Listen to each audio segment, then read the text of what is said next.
અંતર બિરાજે અંતર ઊંડાણ્યો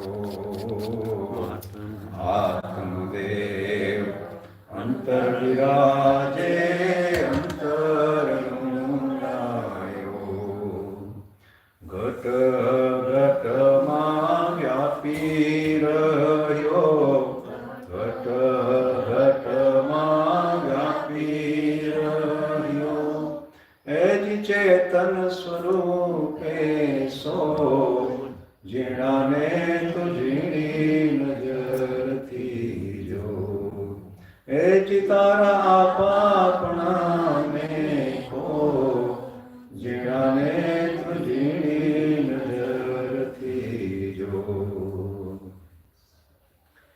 નૂર નિરંતર જરે નિર્મલ અખંડ જ્યોતિ જો નૂર નિરંતર જરે નિર્મલ અખંડ જ્યોતિ જો સોહમ અખંડ જાપ અજપા સોહમ અખંડ જાપ અજપા એજિદમ દમ સુરતા જો જીણાને તો ઝીણી નજરથી જો ઝીણી નજરથી જો એજી તારા આપણાને ખો જીણાને તો ઝીણી નજરથી જો આવન જાવન કોઈ ન જાણે અચરજ આવે આવન જાવન કોઈ ન જાણે અચરજ આવે અકળ પુરુષની અકળ ગતિ અકળ પુરુષની અકળ ગતિ એજ જાણે લીલા કો જીણાને ઝીણી નજરથી જો ઝીણી નજરથી જો એજ તારા આપણાને ખો જીણાને ઝીણી નજરથી જો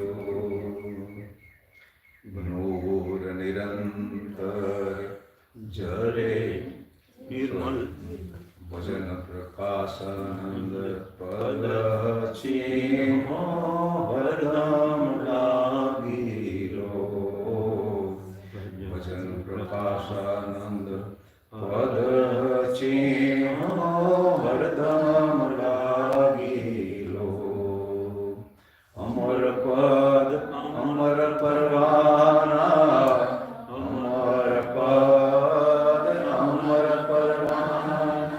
એજી હવે આવન જાવન નો જીણાને તો ઝીણી નજરથી જો ઝીણી નજરથી જો એજી તારા આપણાને કો જીણાને તો ઝીણી નજરથી જો જીણાને તો ઝીણી નજરથી જો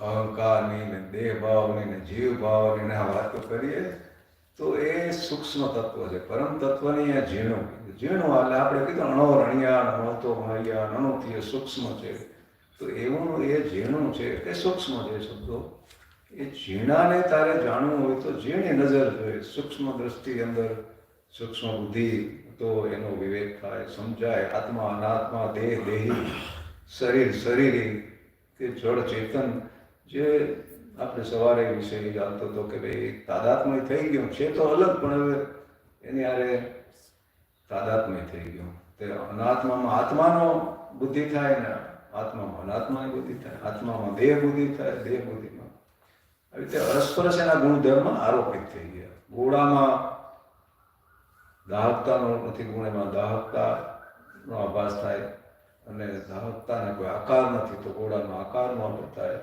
એમાં દેહ અને આત્મા ને બધું આવી રીતે દેહાતીસ થઈ ગયો. આપણે આપાપણાને મૂળ મુદ્દો ફરી નહીં આવ્યો પાછો. આપાપણું એટલે આ કે હું દેહ છું, આ અહંકાર, અહમ બુદ્ધિ, જીવ ભાવ, પોતાને દેહમાં મૂકી આપાપણું છે.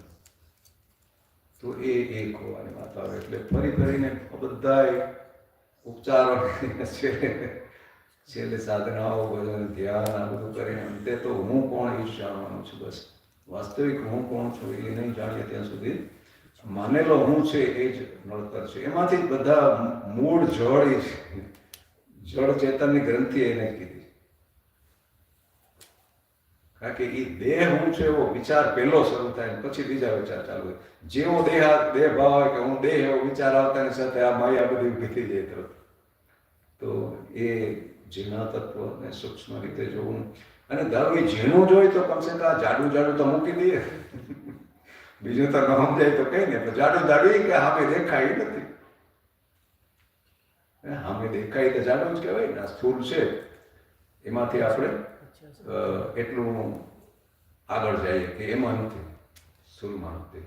સ્થૂળ છે જે પછી સૂક્ષ્મ છે, વિચારો અને ભાવો અંદર જાગે એ એનાથી થોડું સૂક્ષ્મ છે. ઇન્દ્રિયો, દેહ છે, સામેના વિષયો છે, એ બધું વધારે સ્થૂળ છે. એટલે પહેલું આપણે એ તો સમજાય, પછી ધીરે ધીરે અંતર્મુખ થાય, અંદર ઉતરીએ તો આપણું જરાક આપણા તરફ ધ્યાન જાય તો સમજાય વિચારો કેવા આવે, ભાવ કેવા ઉઠે, અંદર બધું વૃત્તિઓ ઊભી થાય એ તરફ આપણું લક્ષ્ય રહે તો આપણે સમજાય. નહીં તો સામાન્ય રીતે તો આપણે એટલા બહિર્મુખ છે કે આપણી અંદર હું લે તો આપણે ખબર જ નથી. બસ બેહોશીમાં રોબોટ યંત્રવત આપણે બધા જીવન જીએ કે એક્શન કરતા જાય, રિએક્શન આવે, એક્શન રિએક્શનમાં ક્રિયા પ્રતિક્રિયા કર્મ, બસ એમાંથી આપણે ફુરસદ જ નથી મળતી. એટલું બધું જળ તત્વ સાથે જળતા એટલી બધી આવી ગઈ.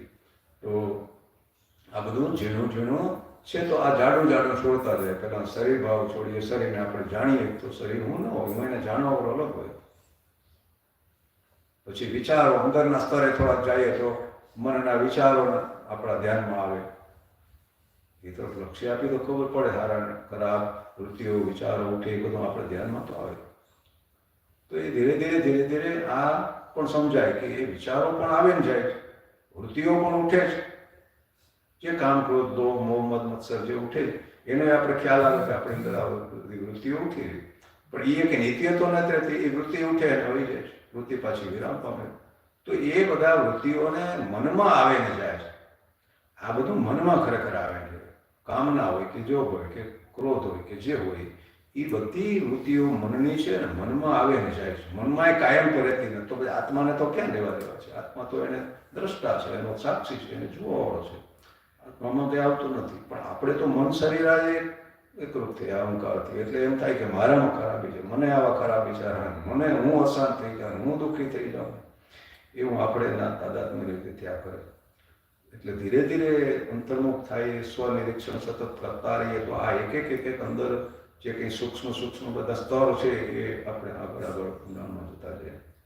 તો એમ કરતાં કરતાં પછી એ અંતે તો પછી એ વૃત્તિ પણ વિરામ પામે અને બુદ્ધિ, સૂક્ષ્મ બુદ્ધિ પણ વિવેક, આપણે અનાત્માનો વિવેક કરાવીએ. આત્મા અનાત્મા બેમાં અનાત્માને તો બુદ્ધિ સમજીએ કે આત્માને કંઈ સમજતી નથી, પણ અનાત્મા શું છે એટલું સમજાઈ જાય તો જે કંઈ બાકીનો છે એ આત્મા છે. બુદ્ધિનો એક પછી વિષય નથી. પણ બુદ્ધિ એને આકારે થાય એટલે એને એવો વિવેક જાગે. બુદ્ધિની વૃત્તિ પણ જ્યારે આત્માકાર થાય ત્યારે એને બોધ જાગે છે. હા, અને પછી વૃત્તિ પણ એની આ શૂન્ય કેવો કે કારણ કે તો શૂન્ય જેવું છે, વિરાટ, અનંત, ખાલી આકાશ જેવું. તો એના તરફ ધ્યાન જાય ને એમાં એકાગ્રતા આવે, સ્થિરતા આવે એટલે ધીરે ધીરે વૃત્તિઓ એની પણ વૃત્તિ પણ એના આકાર થઈ જાય. એટલે કે અનંતને આગળ અનંત થઈ જાય અને વૃત્તિ વિરામ પામે. અને ત્યારે આપણે આપણા સ્વરૂપનો બોધ થાય. ત્યારે આપણે અંદર એક સ્થિરતા, અંદર કંઈક આધાર હોય જ્યાં આપણે સ્થિર થઈ ગયા એવું સમજાય. નહીં તો આમ ક્યાં આમાં વૃત્તિને સ્થિર કરવી, ભટકા કરે, ક્યાં સ્થિરવવું જ ખબર ન પડતી હોય. તો એટલા માટે પછી એ યુક્તિ એવું કરી કે બીજું તો ભટકે બંધ તો શ્વાસ ઉપર ઠેરાવો. એ પાછો થોડોક સૂક્ષ્મ છે, અંદર લઈ જવાનો છે, કારણ કે સ્થૂળ કરતાં તો પ્રાણ થોડુંક સૂક્ષ્મ છે. તો એમાં સ્થિર કરીએ તો ધીરે ધીરે આપણે મન સ્થિર થાય, મનને અસ્થિરતા છે ઓછી થાય અને ધીરે ધીરે શ્વાસ તરફ જેમ જાગૃત થતા જાય એમ શ્વાસ ઘટવા માંડે, ધીમા ધીમા ધીમા ધીમા ફરે. કારણ કે શ્વાસ ને પ્રાણ ને મનની બધી ક્રિયાઓ આત્મા એને તાદાત્મ્ય કરે એટલે છે એને પોતાની તો કઈ સ્વયંભૂ કોઈ સત્તા કે શક્તિ કે છે એની સામર્થ્ય આત્માની સત્તાથી સત્તાવાળા લાગે. એટલે આપણે જ્યારે જાગૃત થઈ જાય તો એ બધા ધીરે ધીરે સ્થિર થવા મળે. જાગૃત હોય તો પછી ધીરે ધીરે સમજાય કે જાગૃત હોય તો વિચાર નથી. આપણે પાછા તરત ભૂલાઈ જાય, વળી પાછું દેહ ભાવના વિચારોમાં ખોવાઈ ગયા એટલે પાછું વળી આ બધું ઊભું થઈ જાય. પણ જાગૃત હોય ત્યારે વિચાર નથી, ધીરે ધીરે ધ્યાનથી જ સમજાય. અને એ જાગૃતિ હું છે ત્યારે સમજાય તો પછી એમાં આપણે કંઈક સમજાય કે હા અહીંયા આપણે આ જાગૃતિ આ હોશ કહેવાય, આને ધ્યાન કહેવાય. અને એમાં આપણે ધીરે ધીરે સ્થિરતા આપણી વધતી જાય. એટલે અહીંયા આગળ કે આત્મ દેવ અંતર બિરાજે, અંતર ઊંડાણ આવે. અહીંયા અંદર એટલે પાછું મારી શરીરની અંદર નહીં, એ અંદર સૂક્ષ્મ છે, શરીરે એની અંદર છે. સામાન્ય રીતે આપણે વ્યવહારમાં શરીરની અંદર હું છું એવું આપણે માનીએ. આત્મા શરીરની અંદર છે. મોટા ભાગને તેમ માને કે આત્મા કંઈક બીજી વસ્તુ છે, હું શરીર છું. એટલે તો આપણે કહીએ કે ભાઈ પ્રાણ નીકળી જાય અને આત્મા વયો જાય એટલે આપણે તો હળગાવી દે. હા, ઉલટી પ્રક્રિયા છે. કમસે કમ એટલું તો આપણે સમજી જાય, અનુભવ ના થાય કે આપણે આ શરીરને છોડી દેવું પછી શરીરને હળગાવે કે કાકડા કૂતરા ખાય કે હળી જાય, કીડા ખાય. એ માટી હતી, માટી ભેગી પડી ગઈ, ધૂળ ભેગી ધૂળ, લાકડા ભેગા લાકડા. આપણે એ છોડીને વયા જાય છે. એટલે આપણે છોડીને જાય છે. શરીર અહીં પેલું રહે. શરીર આપણે નથી ને આત્મા કોઈ બીજી વસ્તુ નથી કે છોડીને વયો જાય ને આપણે પછી સામાન્ય સમજણ તો આવી છે. બધા વાતો કરતા આપણે ખબર છે કે પછી ભાઈ આપણે હળગાવી દઈએ ને તો લાકડા ભરાઈ દે. એટલે આવી આપણી એકદમ ઉલટી બુદ્ધિ છે, વિપરીત બુદ્ધિ છે. તો ધીરે ધીરે સમજાતું જાય આપણું કરીએ તો એટલું તો સમજાય કે ભાઈ આપણે મરવાના તો નથી. એ તો એક ભય જાતો રહીએ કે આ શરીર બદલાય, મૃત્યુ છે ને. આ સૂક્ષ્મ શરીરની મૃત્યુ નથી. ઓલા બે રે એવા ને સૂક્ષ્મ ને કારણ શરીર બે રે છે. એ ક્યાં મરે? એ તો અનાદિથી બધા સંસ્કાર એમાં આવ્યા કરે અને મૂળ કારણ છે. એ તો મૂળ સમસ્યાનો મૂળ છે, દેહભાવ, અજ્ઞાન દેહભાવ. તો એ તો બે રહેવાના છે. એટલે એક રીતે આપણે હાવ છૂટાતું નથી એમ મરાયતું નથી. કારણ કે મરવાથી છૂટી જવાતો તો આપણે કંઈક લેખે લાગત કદાચ કરી નાખીએ હિંમતથી, પણ એવી રીતે છૂટાતું નથી. એને એમ એ અંદરનો સૂક્ષ્મ તત્વ આપણું એ ત્રણેયને જાણનારું, બુદ્ધિ મન ઇન્દ્રિયો બધાને ત્રણ અવસ્થાને જાણનારું, ત્રણ શરીર કયો એ સૂક્ષ્મ છે, એ આપણે છે. તો આપાપણનું વારે વારે કીધું કહો એટલે કે દેહ હું છું એ ભ્રમ છોડીએ, એ માન્યતા આપણે છોડતા જઈએ.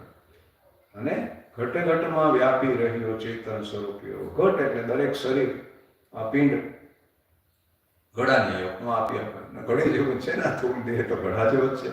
માટીમાંથી જેમ ઉત્પન્ન એટલે તો આને અન્નમય કોષ કીધો.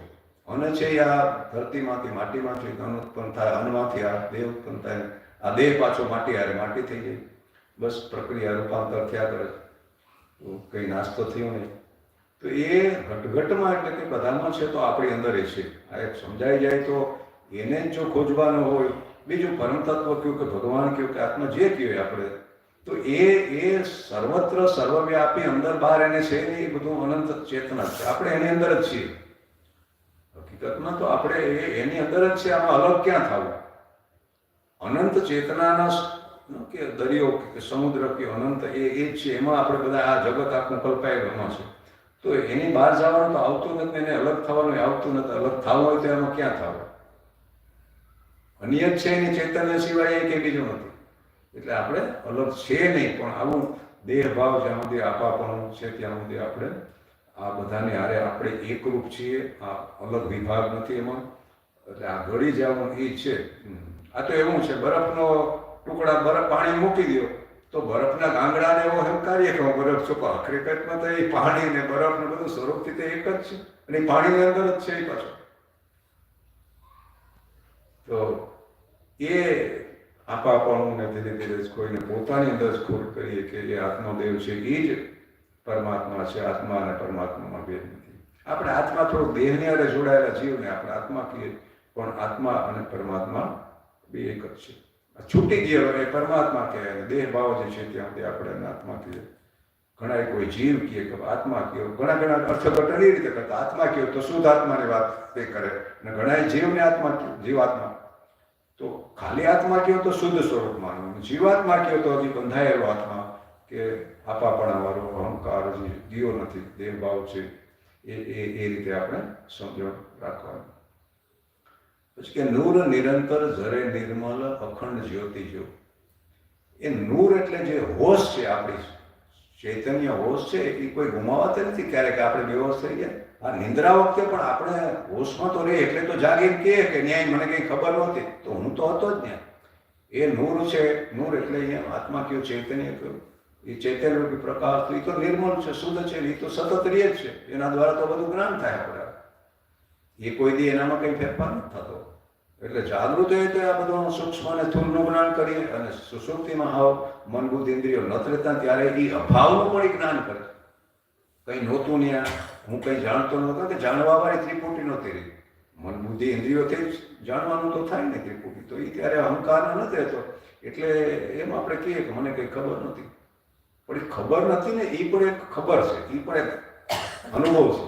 અંદર એવો એને અનુભવ થયો, કારણ કે અહીંયા ત્રિપુટી ન રહે એટલે કંઈ જાણવાનો હવે વિષય ન રહ્યો, અને વિષય કંઈ ન હોય તો જાણવાવાળો કોને કહેવું?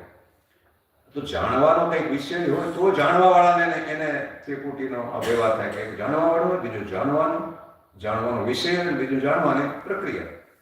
તો એ કોઈ ત્રિપુટી નથી રહેતી. એટલે આપણે જાગીને એમ કે મને કંઈ ખબર નથી, હું તો કોને કહ્યું, એને પણ આપણા શાસ્ત્રે કીધું કે એ પણ એક અનુભૂતિ છે. જાગ્યા પછી ભલે ત્યાં કંઈ ખબર નથી, બેહોશ જેવા આપણે, પણ જાગ્યા પછી એ અનુભવ હોય જ સ્મરણ થાય. આપણે અહીંયા આનંદ હતો, ખબર નહોતી, એ પણ એક અનુભૂતિના ભાવ છે. એ જાગ્યા પછી આપણું એને સ્મરણ થાય, અનુભવ ન્યાય લીધો એનો.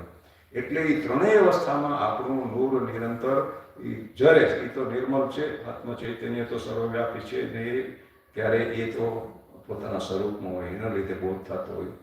એટલે કે અખંડ જ્યોતિ જો, એ જ્યોતિમાં કોઈ ખંડ એટલે કે ખંડ વિભાગ નથી પડતા, ટુકડા.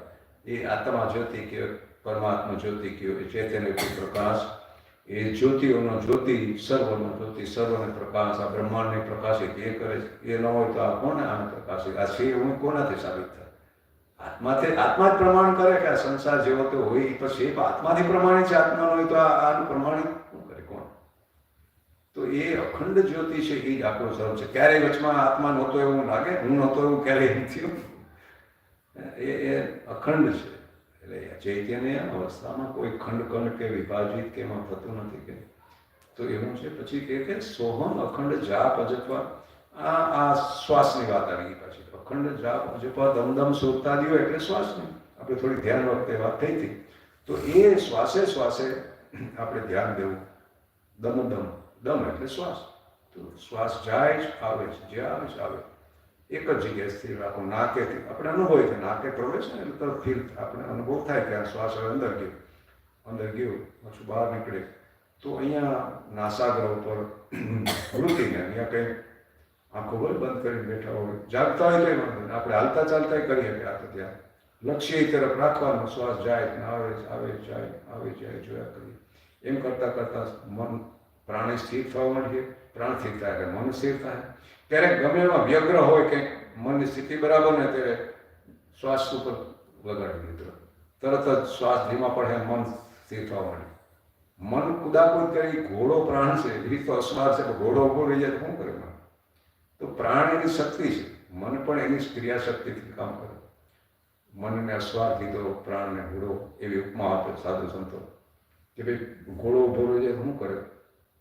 ઘણા અઠેલા ઘોડા ઉભા રહી જાય, ઉઠકણા પાડે, ઊંધા જતા થાય. તો એ એવું છે કે પ્રાણ સ્થિર થવા માટે ને યુક્તિ છે, એની યાર જોડાયેલું છે મન.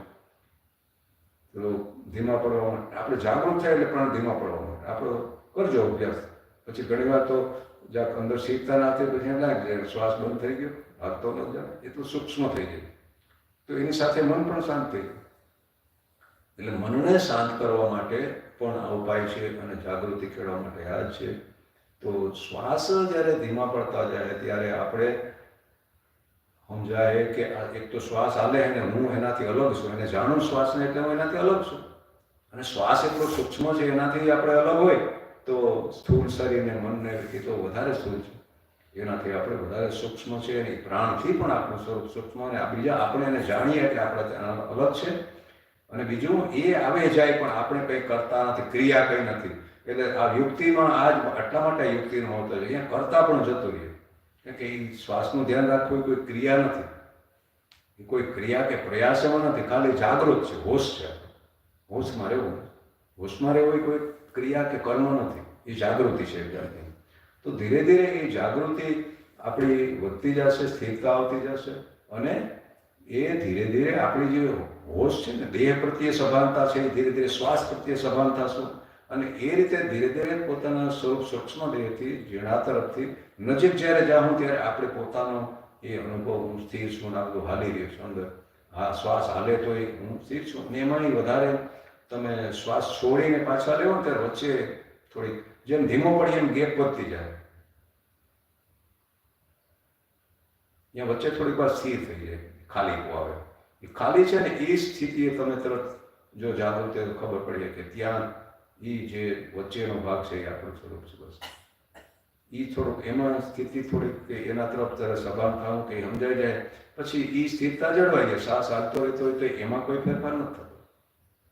એટલે ધીરે ધીરે આ બધી વિધિઓ આપણને, એટલે સોહમ અહીંયા શબ્દ એટલે લગાડ્યો કે સૂક્ષ્મ રૂપે શ્વાસની આરે આ સોહમ ધ્વનિ થઈ રહ્યો છે. બીજું એ સોહમ એ આત્મા, પરમાત્મા કે બ્રહ્મ હું છું એવું અંતે પછી જે અનહત નાદ છે એને સોહમ નાદ કીધું, એમાંથી જ પ્રગટ થશે. એ જ્યારે મન વચ્ચે વચ્ચે ગેપમાં સ્થિરતા આવતી જશે, એમાં આપણે નાદાનુસંધાન ચાલુ થાય, તો એને જ એ નાદાનુસંધાન છે એ આપણું સ્વસ્મરણ છે. સ્વ જાગૃતિ કયો, સ્વ સ્મરણ કયો, આમાં સ્મૃતિ કીધી હતી આ સમય, એ છે સ્મૃતિ. ત્યારે એને થાય કે એ હું છું, એમાં પછી એમાં ભાવ કરવાનો છે કે એ હું છું. બસ, કારણ કે બીજી કોઈ આત્મા અને પરમાત્માની કોઈ ઓળખ નથી, એનું નામ રૂપ છે નહીં. એ આ છે એમ કેમ ખબર પડે? સંશયની નિવૃત્તિ ન થાય. આપણે અનુભવ થાય તો તે સંશય થાય કે આ અનુભવ થાય એ હવે કે બીજો થાય, બરાબર છે કે નહીં, આવો સંસાર મન તો તરત કરે. આપણે અનુભવ થતો હોય જેવો વિચાર આવે એટલે સંશય ઉભો થાય, કારણ કે મન એને સમજીને થતું, મન બુદ્ધિનો વિષય નથી એટલે સંશય કરે મન. તો ધીરે ધીરે એ પ્રમાણ જ્યારે નાદાનુસંધાન થોડુંક અંદર ગુંજન નાદનું અનુસંધાન થાય ત્યારે એ આપણે સ્થિરતા આવે ત્યારે સમજાય, એની સાથે કંઈક અનુસંધાનનો અનુભવ થાય. એટલે શ્વાસની વિધિનો ઉપયોગ છે. સો છે ને, સોહમ તમે મંત્ર અને અનુકૂળતા રીતે જોડી શકો. શ્વાસ અંદર શ્વાસ જાય ત્યારે સો એ સહજ લાગે, તમે સહજ એવો સૂક્ષ્મ ધ્વનિ થાય છે. એ મહાપુરુષો કે જો ક્યાં ક્રિયા હોય ત્યાં ધ્વનિ હોય છે. આ સિદ્ધાંત છે. અવાજ છે એ જાતની ફ્રીક્વન્સી છે, ક્રિયા છે સૂક્ષ્મ, એટલે છે સૂક્ષ્મ પણ એમાં સૂક્ષ્મ ધ્વનિ થાય. આપણે આ ઓલાથી ના સંભળાય કે સમજાય, પણ ત્યાં થાય. એટલે એ શ્વાસ અંદર લ્યો ત્યારે સો, અને બહાર કાઢો ત્યારે હમ સો હમ સો હમ. એટલે કે કહીએ માળા હંસો હમ નામ અખંડ જપે. નિરંજન માળામાં આવે ને, શ્વાસની માળામાં આપણું નિરંજન માળા આપણે બોલીએ એમાં આ શબ્દો બધા એ છે કે માળા હંસો હમ નામ અખંડ જપે. એટલે હંસો બોલવા મળે એટલે હંસને ઉલટો કરો તો હંસને આમ કરો તો સોહમ, રામ રામ કરો તો મારા મારા થાય. તો એમ કે હંસો સોહમ, સોહમ હંસો, એટલે કે હંસ છે એ જ સોહમ, એટલે કે જીવ છે એ ઈશ્વર છે. ત્યાં એક બેનો અભેદનો અનુભવ થાય. હંસ એટલે આપણે જીવને સામાન્ય રીતે હંસ કહીએ. સોહમ જે ભગવાનનું એ ઓમકારને સોહમ કહીએ. સોહમ એટલે હું છું, તે હું છું.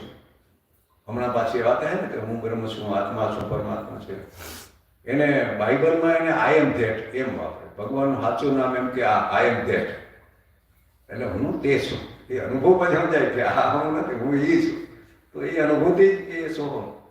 ગુરુજીનો જ્યોત છે, જ્યોત આપણે આવે બોલીએ ને, તો એમાં આવે છે સોહમ અખંડ જાપ, એમાં આવે છે સોહમ નાદ જગાયો.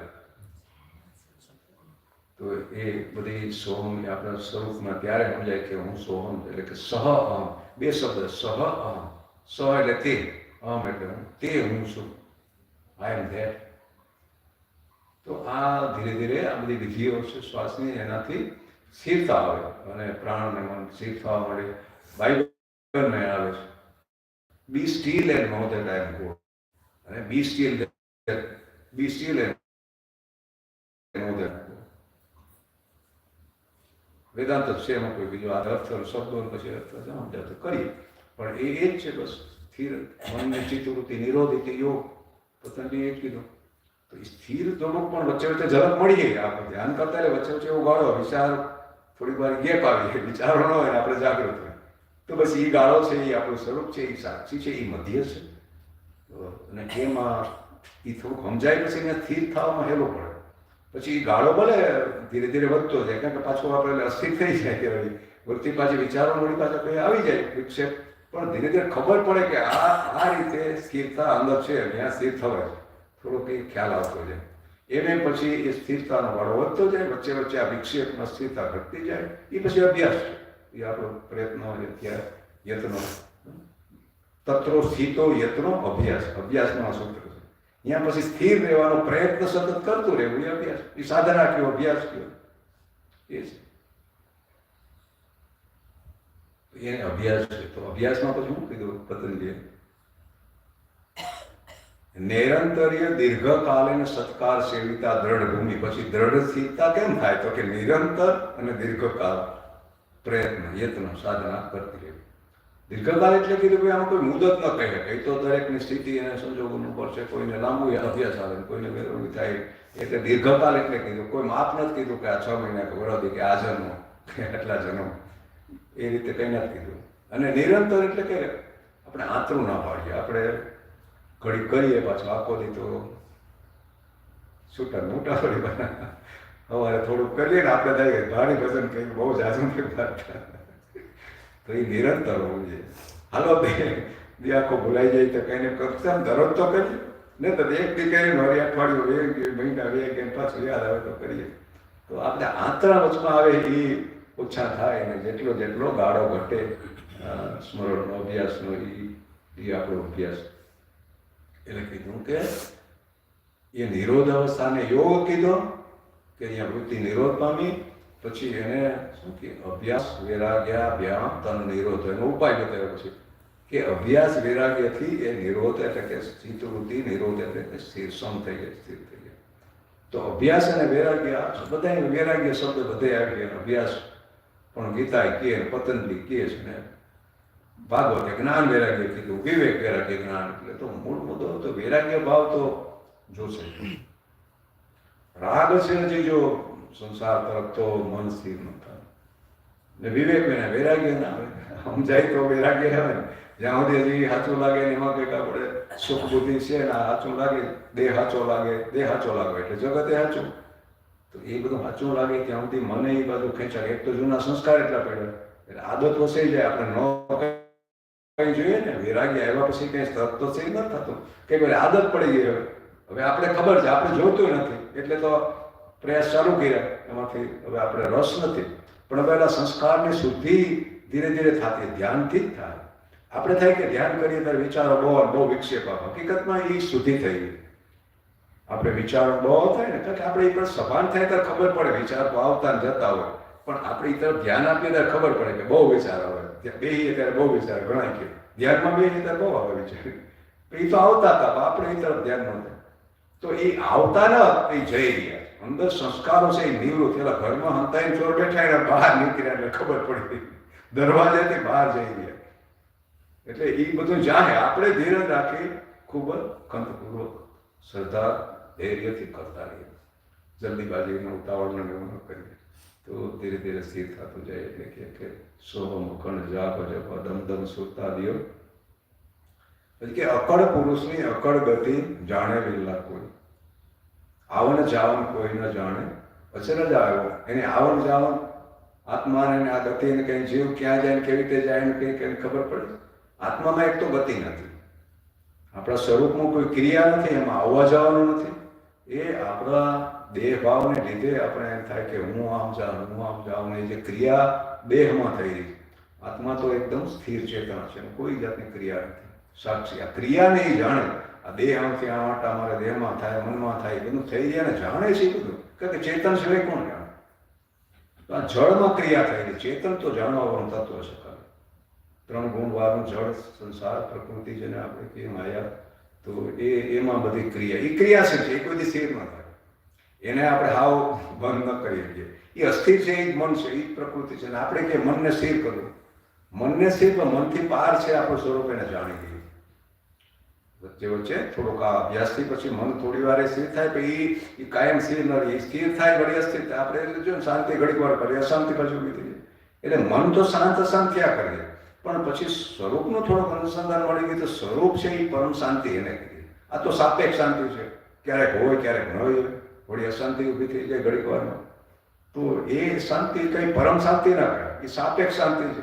બહુ ઘોંઘાટમાંથી અહીંયા આવે છે કે અહીં બહુ શાંતિ છે. હમણાં ઓલા ભાઈ આવ્યા હતા ભાવનગરથી, ઘડીક બેઠા કે અહીં ધ્યાન લાગી જાય એવું છે હોય, રીવો તો ખબર પડે નહીં નોકરી. અહીંયા અશાંતિ ઊભી કરે પણ અહીંયા આ નડે, આનું ઓલું આવે પછી ત્યાં ઉપદ્રવ પાછો. પણ ઓલા ઘોંઘાટમાંથી ને એકદમ દેખાડામાં આવ્યા ને એટલે એમ લાગે અને વાતાવરણ ફેરે પડે.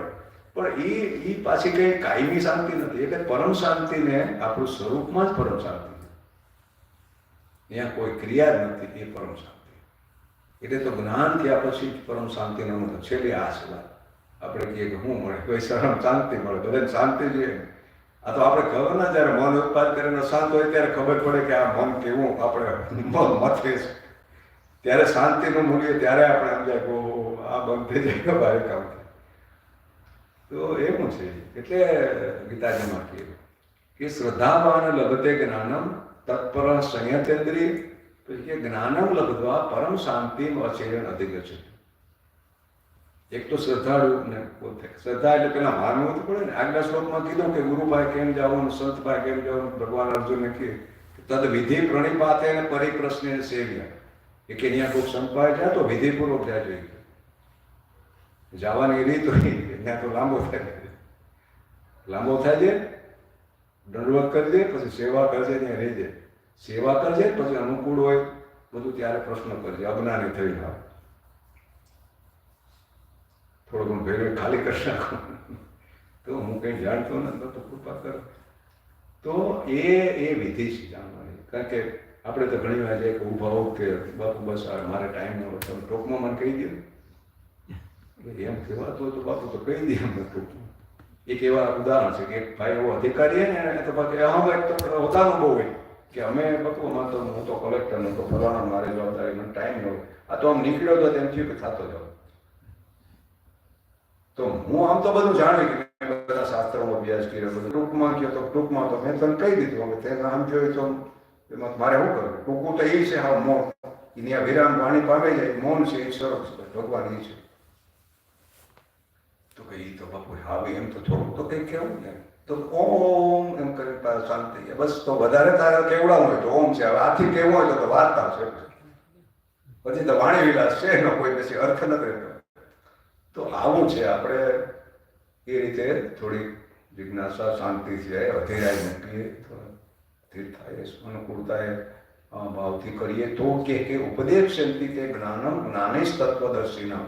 એ ગુરુ કે જ્ઞાનીને કોણ એને શ્રેષ્ઠ કોને કીધા? બે હોય તો આદર્શ તત્વબોધ પણ હોય પોતાના સ્વરૂપમાં, અને સાથે શાસ્ત્રોનું જ્ઞાન. જ્ઞાની તત્વદર્શી, જ્ઞાની એટલે શાસ્ત્રનું જ્ઞાન. જ્ઞાન હંમેશા વ્યવહારિક જ્ઞાન હોય ને એ જ કહેવાય. શાસ્ત્રનું જ્ઞાન એ આખરે તો એ ત્રિપુટીથી થાય, જ્ઞાતા જ્ઞાન જ્ઞેય. એટલે જેટલું પણ ત્રણ ગુણનું આ બધા શાસ્ત્રો હોય, વેદો હોય, ઉપનિષદો, બધું આખરે તો એ જ્ઞાન કહેવાય. વિજ્ઞાનમ છે વિશેષ જ્ઞાની આત્મ સાક્ષાત્કાર છે. પરોક્ષમ શાસ્ત્રજમ જ્ઞાનમ વિજ્ઞાનમ છે આત્મદર્શનમ.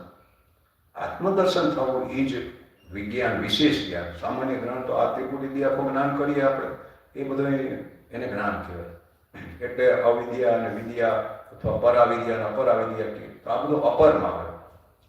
પરાવિદ્યા તો સ્વરૂપનો બોધ છે, તત્વબોધ. તો કે તત્વબોધ એ હોય ને શાસ્ત્રનું જરૂર પૂરતી જાણકારી, તો એ આદર્શ કહે. કારણ કે સામાન્ય તર્ક બુદ્ધિવાળાને તમારે આ શાસ્ત્રોના ઉદાહરણ આપી આપીને મગજમાં ઉતારવું પડે. નકર આપણે કહી શકીએ ટૂંકામાં, પણ એને એ તો માને કે આમાં શાસ્ત્રમાં લખ્યું. નકર આ કે બાપુ તો પણ તું કહેવાય એવું થોડું હોય. નકર તો હા અભણ શાસ્ત્ર નત્વે છે એ તો કહી શકે કે આ વસ્તુ છે ભાઈ. પણ હવે આપણે તત્વબોધનો વિશેષ મતલબ, શાસ્ત્રનો બોધ નહીં ચાલે. બાકી તત્વબોધ એ તો એ અભણ એ તો આપણે ઉપયોગ એટલો જ થાય શ્રદ્ધા હોય તો.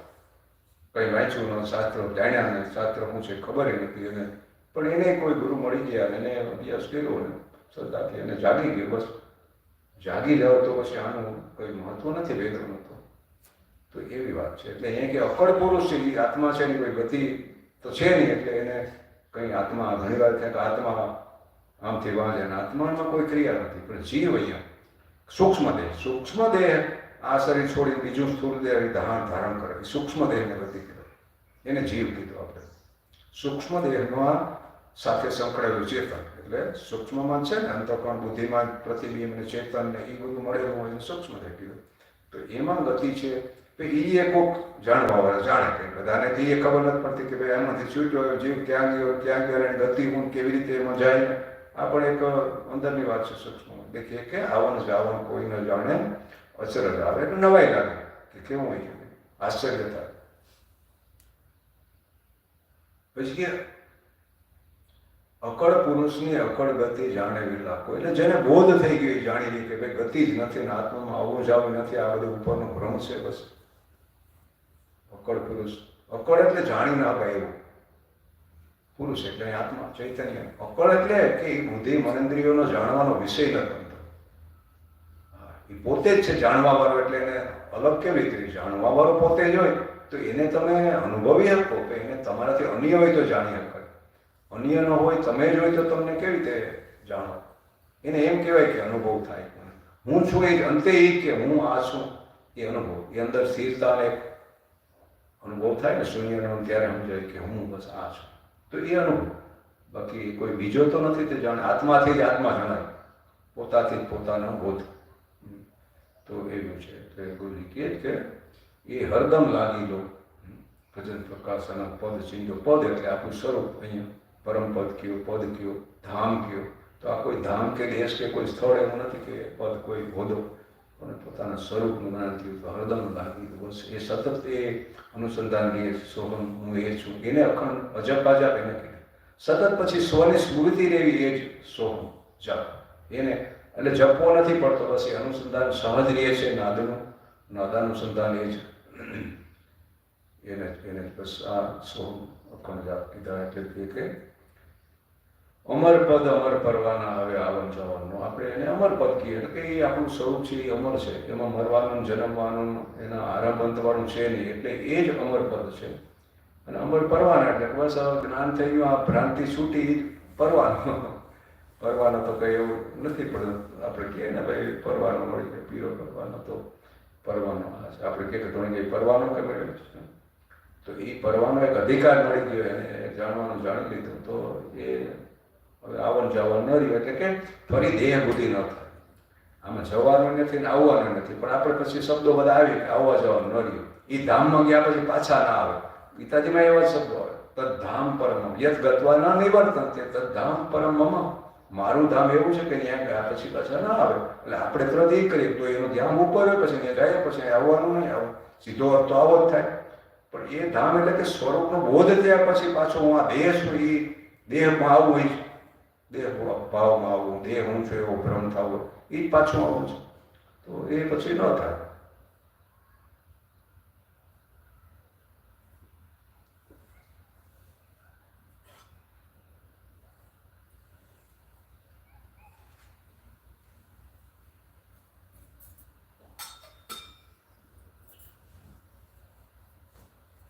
આપણે વિવેક ચૂડામણીનો વિષય લેવો. અષ્ટાદશ રત્ન એ શંકરાચાર્યજીનું વેદાંતના નાના મોટા થઈને 18 નાના મોટા એના રચનાઓ છે, ગ્રંથો. વિવેક ચૂડામણી છે એને વિવેક જગાડવા માટે બહુ શ્રેષ્ઠ કીધું.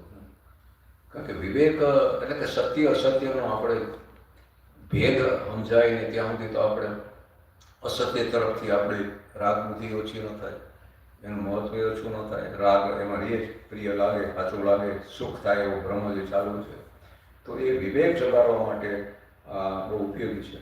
સત અસત કયો, આત્મા અનાત્મા કયો, તો સંસાર કહીએ કે આત્મા પરમાત્મા કહીએ, તો એ બે અલગ છે. વિવેક એટલે જ જ્ઞાન. બે વસ્તુને ભિન્ન જોવી, ભેળસેળ હોય એમાં બેને અલગ જાણવું, એ વિવેક છે. એટલે વિવેકથી જ વૈરાગ્ય આવે. ભાગવતમાં એ જ્ઞાન વૈરાગ્ય કીધું. જ્ઞાન એટલે અહીંયા વિવેકનું. તો વિવેકથી જ વૈરાગ્ય આવે કે આપણે આ રાગ જે વિષયો તરફ દોડીએ એ એમાં રાગ છે એ રીતનો છે. આપણે બહિર્મુખ એટલે જ બાજુ રાગ છે એટલે મન બહિર્મુખ અંતર્મુખ થતું જ નથી. તો એ સમજાવવું એને વિવેક કીધો. અને વિવેક વૈરાગ્યથી જ ભક્તિ આવે. ભગવતી કે ભક્તિ એટલે તો પરમાત્માની સાથે અનુસંધાન થાય. આત્મા અનુસંધાન કયો, પરમાત્મા અનુસંધાન કયો. તો એ ભક્તિ એટલે જોડાયેલા તો છે પણ અનુભવ થાય ને. તો અનુભવ થાય કે આપણે આત્મા અને આત્મા બે અભિન્ન છે, એક જ છે, જોડાયેલા જ છે, ભેદ છે જ નહીં, હતોય નહીં કે સમજાય ત્યારે થાય. કારણ કે કેવી રીતે થાય, બે તો અલગ તો થવાય એવું તો કંઈ છે નહીં અહીંયા કંઈ. તો આપણે ગઈ વખતે લીધું હતું પણ થોડુંક કદાચ અમુક શ્લોક પાછા રિપીટ થાય તો એ સારું અનુસંધાન થઈ જાય. એટલે કે એમાં સાધન ચતુર્શ્રેય કીધા. એક તો વિવેક, વૈરાગ્ય, ષટ્સંપત્તિ, મુમુક્ષુત્વ, આ ચાર છે અને સાધન ચતુર્શ્રેય કીધા છે વેદાંતમાં.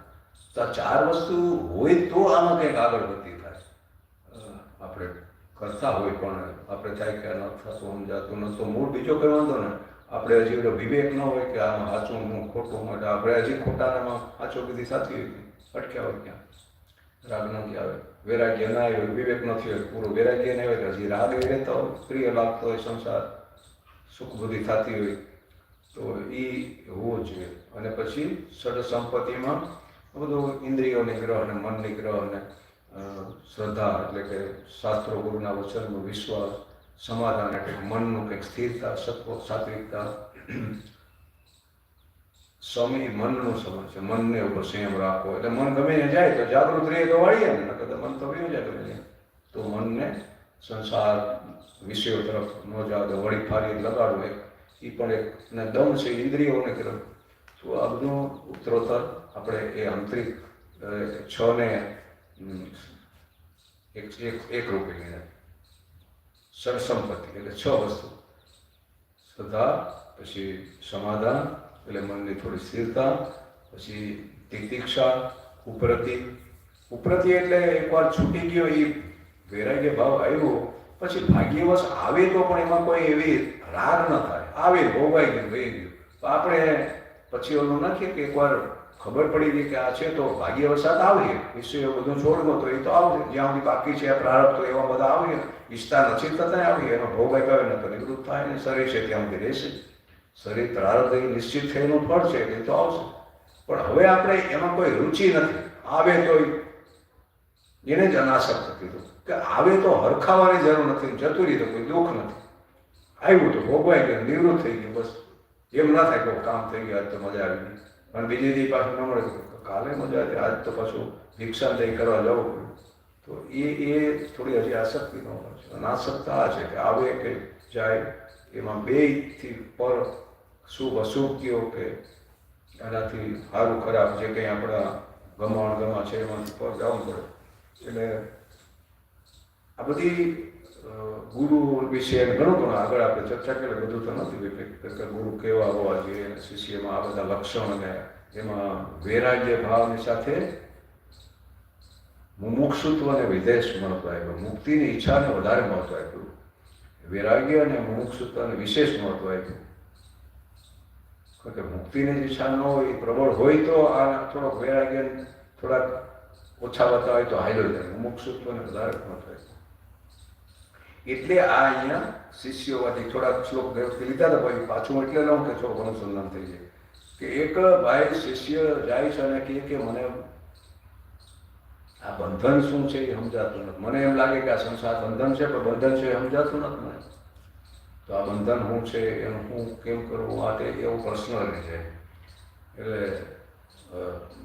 ગુરુજન ઋષિ કહે કે ભાઈ તું ભાગશાળી કે તને આવો પ્રશ્ન પેલા તો બંધન છે એવું સમજાવવું તો જોઈએ તો પ્રશ્ન થાય ને પ્રશ્ન થાય તો જવાબ નહીં પછી એમાંથી મુક્ત થવાની વાત તો બધી આગળ નહીં રહી. તો આપણે તો આ બંધનને જ સહજ સ્વીકારી દઉં કે જીવન આવું હોય બસ આ છે મજા એ ખાધું પીધું રાજકીય રખાય છે આ છે આપણે તો કે બારે મારે રખાય મારે આ છે ના છે. ધન્યાષ્ટકમ શંકર કે 8 શ્લોકનું ધન્યાષ્ટકમ આપણે કહેવા ધન થઈ ગયા આપણે તો અમારે કંઈ ઘટતું નતો ભગવાન આ દીકરું છોકરાઓને સારું છે દીકરીને કઈ થઈ ગઈ એટલા વાડીઓ એટલા બંગલા ગાડીઓ છે પૈસા એટલા બેલેન્સ થઈ ગયું બસ આપણે શું ઘટે હવે બંખાય. તો શંકરાજી કઈ ધન્યતા કોને કહેવી તો જ્યારે સ્વરૂપનું બોધ થાય ને આમાંથી છૂટીએ એ સાચી ધન્યતા બને. આમાં હું ધન ધન એ ધન ઘડીકમાં ધન ધાણી થઈ જાય જોરદાર. એટલે અહીંયા પ્રશ્ન કરે શિષ્ય વાચો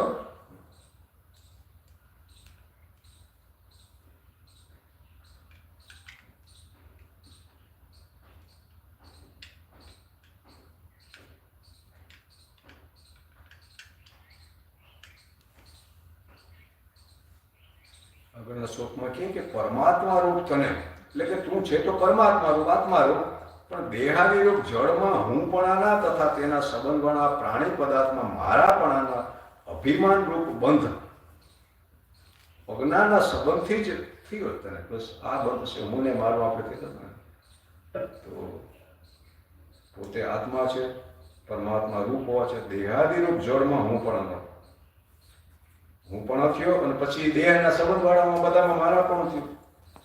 તો બસ આ અજ્ઞાનના સંબંધથી જ તને આવો તેથી જ આ સંસાર બસ ઊભો થયો. સંસાર કયો, બંધન કયો, માયા કયો, તે બંનેના એટલે કે આત્માના અને અનાત્માના વિવેકથી ઉદય પામેલો જ્ઞાનરૂપ અગ્નિ, અજ્ઞાનરૂપ મૂળ સહિત અજ્ઞાનના હું પણ અને મારા પણ આ રૂપને કાર્યને સુખદ તણખલાની પેઠે પાડી નાખે. તણખલું હોય ને જેમ અગ્નિ બાળી નાખે લાકડા, હું જંગલ તો ભસ્મીભૂત કરી નાખે. તો અગ્નિ એવો છે કે આ જેને આપણે હું બુદ્ધિ થઈ, હું મારાની, એને છે કે આ બસ આવું વિવેક તને જાય ત્યારે એ વિવેકથી ઉદય પામેલો જ્ઞાન રૂપ અગ્નિ. જ્ઞાન એટલે આજ આ વિવેક કે આ બે અલગ છે. મૂળ સહિત અજ્ઞાનમાં પછી જે અજ્ઞાનમાં વિવેકથી સમજાઈ ગયું કે આ શરીરથી હું અલગ છું, આ શરીર અલગ છે, અથવા તો 3 ગુણનું બનેલું આ ત્રણેય શરીર અલગ, હું એનાથી ગુણાથી નિર્ગુણ હું અલગ છું. એ વિવેક એને જ અજ્ઞાન રૂપ મૂળ સહિત અજ્ઞાન, આ એનાથી અજ્ઞાન દૂર થઈ ગયું. અજ્ઞાન એટલે હું દેહ બુદ્ધિ હતી, હું દેહ હતો એવું માની બેઠા હતા, એ ભ્રાંતિ દૂર થઈ ગઈ. તો એ મૂળ સહિત અજ્ઞાનના એટલે કે હું પણ અને મારા પણ આ કાર્યને એ બેયને સૂકા તણખલાને મગની ભસ્મ કરી નાખે, બાળી નાખે છે. બસ એટલે જ્ઞાન અગ્નિ ગીતાજીમાં કીધું, જ્ઞાન અગ્નિ જેમ લાકડાને બાળી નાખે એમ ઓલું આ સામાન્ય અગ્નિ જેમ લાકડા બાળી નાખે એમ જ્ઞાન અગ્નિથી આ બધા સંસ્કારોને નિવૃત્તિ થાય.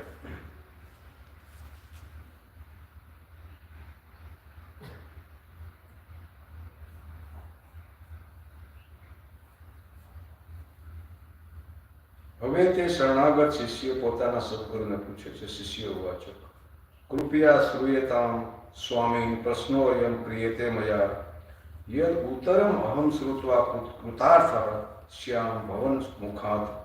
શિષ્ય કહે કે હે સ્વામી, મારા વડે આ પ્રશ્ન કરાય છે તે આપ કૃપા વડે સાંભળો અને આપના મુખથી જ જેનો ઉત્તર સાંભળીને હું કૃતકૃત્ય થઈશ. એવો પ્રશ્ન કે હું જે પ્રશ્ન કરું એને આપ કૃપા કરીને સાંભળો અને એવો ઉત્તર આપો કે સાંભળીને હું પણ કૃતકૃત્ય થઈ જાઉં. એટલે કે મને બોધ થાય ને કરવાનું બધું પૂરું થાય. કૃતકૃત્ય એટલે કરવાનું ન રહે, પછી કંઈ કરવાનું કે મેળવવાનું કે જાણવાનું કંઈ ન રહે, જણાઈ ગયું, કરી લીધું અને પામી લીધું. તો આવી રીતે એ પ્રશ્ન પછી કહે કો નામ બંધ કથમેશ આગત કથમ પ્રતિષ્ઠાસ્ય કથમ વિમોક્ષ કો સાવનાત્મા પરમ કહ આત્મા તયોર વિવેક કથમેત ઉદચ્યતા. એટલે હે પ્રભુ, આ પ્રસિદ્ધ બંધ એટલે કે જે બધા બંધ કરે જાણીએ તો બધા બાદ આપણે જ કહીએ ને ભાઈ બંધન છે, સંસાર તો આ છે, આપણે વાતો તો કરતા હોય. તો આ જે પ્રસિદ્ધ બંધ છે એ કોઈ પદાર્થ છે કે શું છે? આ બંધ અસંગ આત્મામાં કેવી રીતે આવ્યું? આપણે એક બાજુ કે આત્મા તો અસંગ છે, એને કોઈ સંગ થતો જ નથી, થયોય નથી, થઈ શકે એમ નથી કોઈનો સંગ. એક તો આત્મા સિવાય બીજો તો બે જ નથી, તો બીજો કોનો સંગ થાય? અને આ જળ છે એ કદાચ કલ્પનાથી ઊભો થયો હોય તો એ જળ છે એનો ચેતન આરે કોઈ સંગ થતો નથી, નાતો બંધાતો નથી, વાસ્તવિક નાતો થતો નથી. માનેલો નાતો છે, હકીકતમાં નાતો છે નહીં. સાચો હોય તો જાય નહીં ને. નાતો ખરેખર સંબંધ થયો હોય, સંગ થયો હોય, જો એ સત્ય હોય તો ન જાય. પણ એ અજ્ઞાન વશ એવો ભ્રાંતિથી માની લીધો એટલે જ્ઞાન થતાં છૂટી જાય. માનેલો છે એટલે તો આ બંધની સ્થિતિ કેવી રીતે થાય છે અને આ બંધમાંથી અત્યંત મુક્તિ કેવી રીતે થાય છે? આ અનાત્મા જળ શો પદાર્થ છે? આપણે કહીએ કે અનાત્મા છે કે માયા છે કે પ્રકૃતિ છે કે આ ત્રણ શરીર છે, આ બધું એ જળ, આ નામનું બધું જળ કહેવાય. પદાર્થ બધે ત્રણ ગુણમાં બધું છે, એ બધું માયા, બધું જળ કહેવાય. તો એ આ જળ શું પદાર્થ છે? પછી કે પરમાત્મા કોણ છે અને તે બંનેનો એટલે કે આત્માનો અને અનાત્માનો વિવેક કેવી રીતે થાય છે? આ સર્વ કૃપા કરીને મને કહો. મૂળ પ્રશ્ન છે બધાનો આપણો આ છે દરેકનો. તો હવે પરમ દયાળુ શ્રી સદગુરુ શિષ્યના તે પ્રશ્નોના ઉત્તરો આપવાનો પ્રારંભ કરે. શ્રી ગુરુ વાચ ધન્યો અસી કૃત્કૃત્યો અસી ભાવિતમ તે કુલમ ત્વયા યદ વિદ્યા બંધ મુક્તિયા બ્રહ્મી ભવિતુમ ઈચ્છસી. સદગુરુ એને શું કહે કે તું નિષ્કામ કર્મના અનુષ્ઠાનથી પવિત્ર અંતઃકરણ વાળો છે. બીજું, તું બ્રહ્મગાન વડે કૃતાર્થ થઈશ ને તે તારું કુળ પવિત્ર કર્યું. કારણ કે અવિદ્યાનું બંધનની મુક્તિ વડે બ્રહ્મરૂપ થવાની તને ઈચ્છા થઈ. આ ઈચ્છાથી કે તું કૃતકૃત્ય ધન્ય કે તને આવી ઈચ્છા તો થઈ કે તારું કુળ ધન્ય, તું ધન્ય. અને એ પછી ક્યારે ઈચ્છા થાય એ પણ બતાવ્યું કે નિષ્કામ કર્મના અનુષ્ઠાનથી પવિત્ર અંતઃકરણો છે. એટલે નિષ્કામ કર્મ અંતઃકરણની શુદ્ધિ માટે જરૂરી છે. મલ વિક્ષેપ આવરણ 3 દોષ છે જે આપણા અંતઃકરણના, એમાં મલ છે એ આ બધાય વાસનાત્મક સંસ્કારો, અનંત જન્મોના ભોગવયાના જે સંસ્કાર પડ્યા છે એમાં જે મલિન વાસનાત્મક સંસ્કાર છે. મલિન એટલે એમાં સારા સંસ્કાર છે, ખરાબ એટલે કે ભોગના સંસ્કાર છે, કંઈક સાધન ભજન કેવી રીતે એ સંસ્કાર હશે, શુભ અશુભ બધું છે. તો એ જે બહિર્મુખ કરનારા, સંસાર તરફ અભિમુખ કરનારા, રાગ ઉત્પન્ન કરનારા એ ભોગના મલિન સંસ્કારો છે એને મલ કીધું. તો એ નિષ્કામ કર્મ થઈ જાય. એટલે અહીંયા એને કે તું નિષ્કામ કર્મના અનુષ્ઠાનથી પવિત્ર અંતઃકરણવાળો છે. પોતાનું અંતઃકરણ એ જ સુધી. બીજી મલિનતા મલ પછી વિક્ષેપ કે વિક્ષેપ છે એ ચિત્તની ચંચલતા, હજી સ્થિર નથી થતું, એકાગ્ર નથી થતું. હા, પછી એનામાં મલ ન હોય પણ હજી વિક્ષેપ તો એ મન સ્થિર નથી થતું. તો એ ઉપાસનાથી થાય. આ ધ્યાન ને જપ ને માળા આ બધું ઉપાસનામાં ગયું. પૂજા પાઠ કરીએ તો એ પણ ઉપાસનામાં આવે, સાધન. તો તું બ્રહ્મજ્ઞાન વડે કૃતાર્થ થઈશ. આ પ્રશ્નથી જ સમજાણું કે આનામાં કંઈક યોગ્યતા છે, અધિકાર છે. તો તું બ્રહ્મજ્ઞાન વડે કૃતાર્થ થઈ એટલે કે તું ને પામીને કૃતકૃત્ય થઈશ ને તે તારું કુળ પવિત્ર કર્યું. ઘણા અમુક મત એવું છે કે ભાઈ એક નાની થાય ત્યારે એના આજુબાજુ કુળને તારી દે કે અંદર જોડાયેલા છે બધા એટલે એનો પ્રભાવ પડતો. એટલે કે રમણ કે તમે એક જાગો તો સૃષ્ટિ ઉપર મોટો ઉપકાર તમારો. બીજી સેવામાં પડો એ તમારો અહંકાર વધારે કે હું સેવા ભાવે છે, હું આ કરું. એ પાછો એનો સેવાનો એ અભિમાન આવી ગયો. એમાં મોટપ જોઈએ, આમાં સેવા કરી કોઈ મારો ભાવ પૂછો ને એમાં પાછું આ બધું તો આવે જ નિષ્કામતા ન હોય તો. એટલે કે ભાઈ સેવાને કલાક આમાં બહુ સમય વેડફવામાં તમે જાગવાનો પ્રયાસ કરો. તમે તમારું કરીએ એ તમારું કરવાથી તમારા જાગવા માત્રથી આ સૃષ્ટિના બધા જીવો ઉપર બહુ મોટી તમારું ઉપકાર થાય. તો એ મોટી સેવા, એથી મોટી કઈ સેવા? એ બધાની પણ જાગૃતિમાં આપણી જાગૃતિ બહુ સહાય કરે છે. એમાં એની અસર થાય બધા ઉપર. કારણ કે આત્મા તો બધામાં એક જ છે. એક જાગે તો એનો પ્રભાવ પડે અન્ય ઉપર. તો તે તારું કુળ પવિત્ર કર્યું. અવિદ્યારૂપી બંધની મુક્તિ વડે બ્રહ્મરૂપ થવાની ઈચ્છા તે કરી. હું કામ કે તે ઈચ્છા કરી એટલે અવિદ્યારૂપ બંધની મુક્તિ અને બ્રહ્મની પ્રાપ્તિ. એટલે કે દુઃખની આત્યંતિક નિવૃત્તિ અને પરમ આનંદની પ્રાપ્તિ. આને આપણે મુક્તિ કે મોક્ષ કીધો. વેદાંતના વ્યાખ્યામાં મુક્તિ મોક્ષ કોને કહેવો? તો કે દુઃખની આત્યંતિક નિવૃત્તિ. આત્યંતિક નિવૃત્તિ એટલે ફરી પાછું આવે નહીં, કાયમ માટે નિવૃત્તિ. નહીં તો ઘડીક વાર તો જતો રહીએ ને આપણે પછી કે મારે અટકાઈ ગયું. આપણે થોડાક દિવસની દાયકો હોય અથવા તો અનુકૂળ સંજોગ હોય ત્યારે આપણે મને લાગે બસ સુખ છે, મજા છે, દુઃખ શું છે એ તો ત્યારે વાતે સાંભળવા તૈયાર ન હોય. પણ આત્યંતિક નિવૃત્તિ તો ત્યારે જ થાય, બસ સ્વરૂપનો બોધ થાય તો. કારણ કે સ્વરૂપમાં કોઈ દુઃખ છે જ નહીં. દુઃખ એ મનની વૃત્તિ કીધી છે. સુખ દુઃખ બે મનની વૃત્તિ છે. ભૂખ તરસ પ્રાણની વૃત્તિ છે. જન્મ મરણ સ્થૂળ દેહની વૃત્તિ છે. એટલે થાય મનને દુઃખ ને સુખ, પણ આપણે હજી તાદાત્મય હોય ને એટલે એમ થાય કે હું દુઃખી હું સુખી એવું થયા કરે. તો તું આવી તને ઈચ્છા કરી તું એમ કે ભાગશાળી. તો બંધથી મોકળા થવા માટે પોતે જ પ્રયત્ન કરવો જોઈએ. એમ પછી દર્શનાથ આપ્યું છે કે ભાઈ જો મુક્તિ બધું તારે ભાવમાં છો, બંધ તો તારે છોડવું, બંધમાંથી છૂટવું, મુક્તાઈ થવું, પણ એના માટે પ્રયત્ન તો તારે જ કરવા પડે. આપણે કેમ આપણે ઘણી વાર એ હોય તકલીફ, પ્રયત્ન નથી કરવા, માથે હાથ મૂકી દો, કૃપા કરો ને તમે કૃપા કરો બધું થઈ જાય. એક ભાઈ મારે વાળે એનો નંબર પછી બ્લોક કર્યો, રાતે ફોન કર્યો. એ બીજો થોડોક ઠીક હતો, આમાં આવડે રવાડે ચડી ગયો. પછી આમાં જો આ ગુરુ વિના એકલા એકલા જ્યાં ત્યાં ભટકતા ને પછી એવા ફસાઈ લઈને એના સંસ્કાર પડે, પછી એમાં એના માનસિક સ્થિતિ જ એવી ખરાબ થઈ ગઈ છે. તેમાં ઓશો આશ્રમમાં જતા હે બ્રહ્મવેદાંતજી પાસે, તે ઓલા સમજે કે આને બીજું હું આશ્વાસન આપું તે કે તું તો આત્મા છે, પરમાત્મા, તારા જેવો મહાવીર પછી તું ઉત્પન્ન થયો.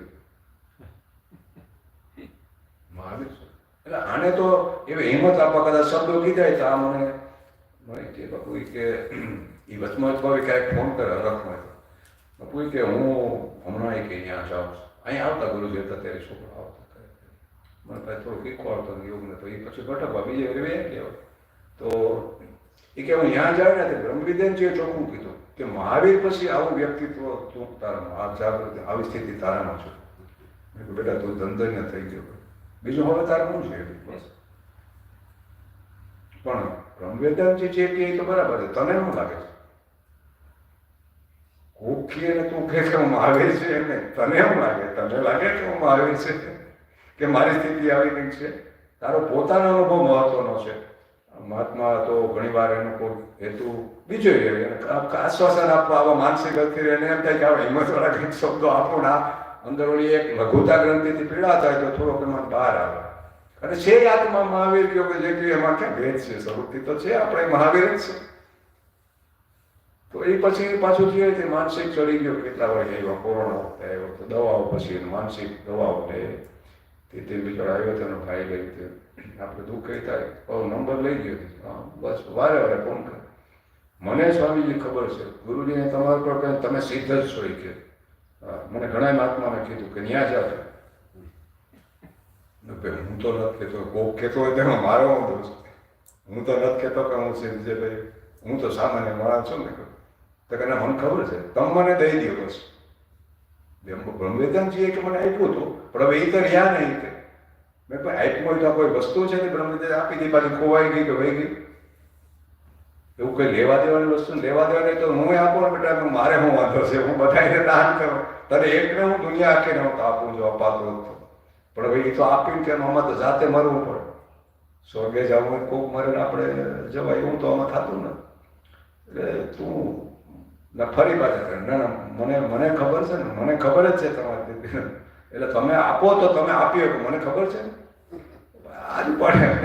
આપણે શું કેવું, હું મારવા પછી જવાબ આપે ને કહું કે હવે તો મોકા આજ નથી, પછી પાછો કરી દે, આજ મને બહુ આવે રાતે ક્યારેક કરે મળે પછી બહુ આવ્યા કરતા મેં તો બહુ કહી રહ્યો. હું બીજું તો વાત બીજો મેં કહું તારે એક તો બધા સમાધાન ફોન ઉપર કરવા.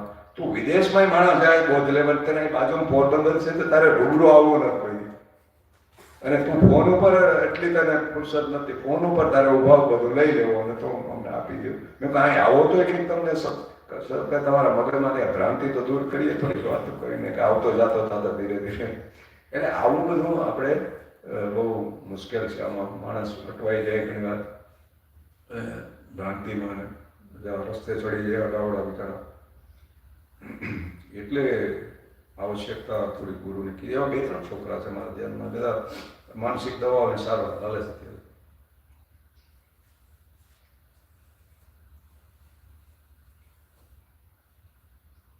એટલે કે તારે પ્રયાસ કરવો જોઈએ. ગુરુ માર્ગદર્શન આપે, કોઈ પણ માર્ગદર્શન આપણે બતાવે, રસ્તો બતાવે, ચાલવાનું કયો કે કરવાનું છે આપણે.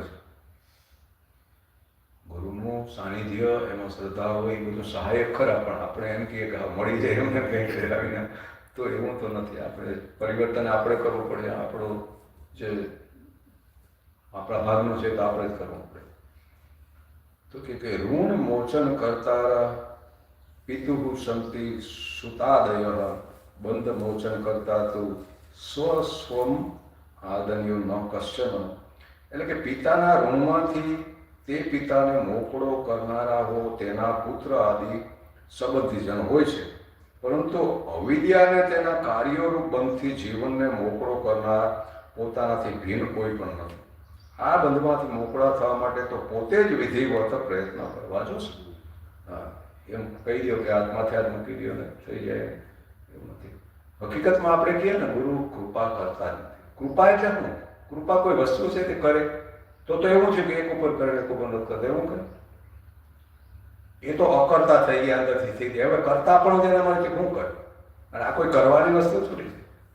પણ આ એના સાનિધ્યમાં આપણને એ જે મૌન રૂપી કૃપા છે ને, એને જ highest level grace is the silence. તો સાયલન્સ છે કે મૌન છે, એ એવા જે મૌન થઈ ગયા છે એને જ ગુરુ કીધા છે. અંદર એ મૌન થઈ ગયા, કરતા પણ રહ્યું ન તવેલ. તો એની સ્થિતિ તો એ જ છે, કરતા પણ તવેલ જ કે કંઈક કરે.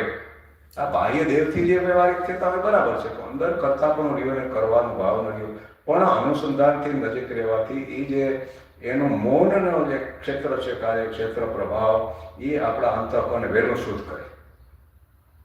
આ સંતોનો અભિપ્રાય છે. સાનિધ્ય માત્રથી આપણે જે સાધનાઓ કરવા છે અંતઃકરણ સુધી થાય, ઘણા વખતે લાંબા વખતે એ વહેલીથી સાનિધ્યથી.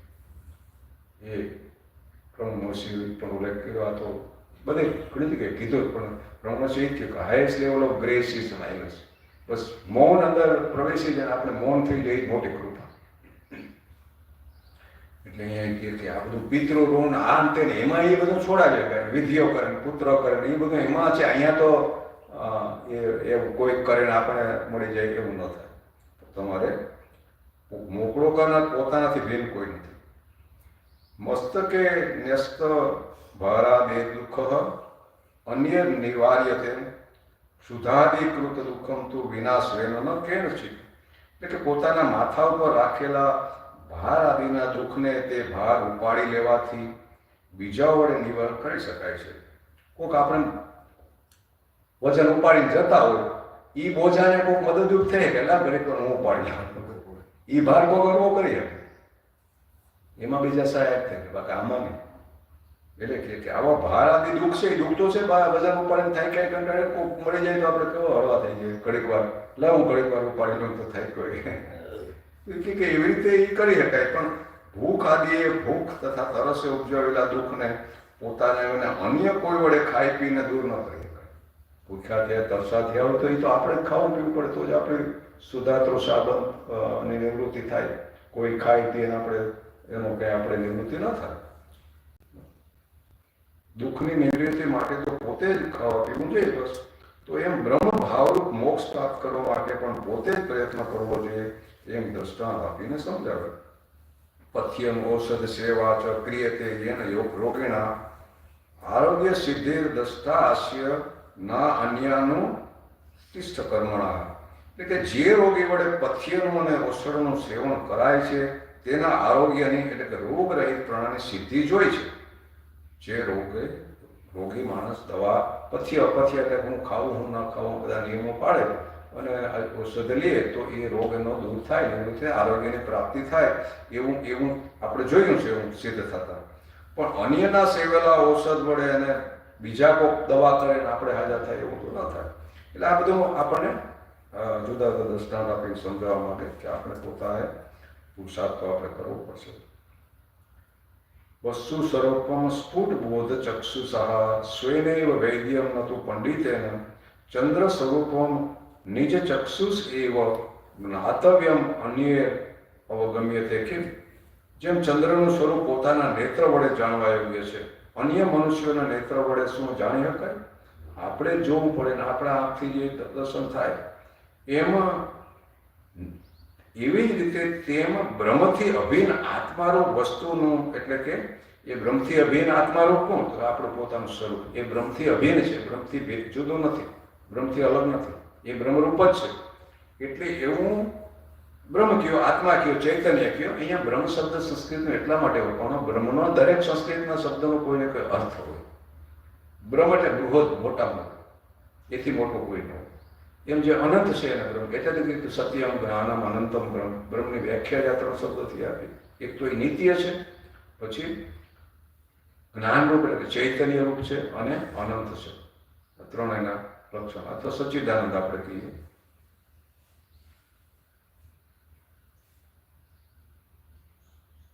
એવી રીતે જે આત્મારૂપ છે બ્રહ્મથી અભિન્ન, એ વસ્તુનું સ્વરૂપ પણ પોતાના સ્વરૂપના સ્પષ્ટ જ્ઞાનરૂપ નેત્ર વડે, નેત્ર એટલે અહીંયા જ્ઞાનરૂપ નેત્ર, વૃત્તિ, વિવેક વૃત્તિ, બુદ્ધિની શુદ્ધ સાત્વિક વિવેક વૃત્તિ જે વિવેક કરાવનારી છે એને જ અહીંયા આંખી. આ સ્થૂળ આંખની વાત નથી.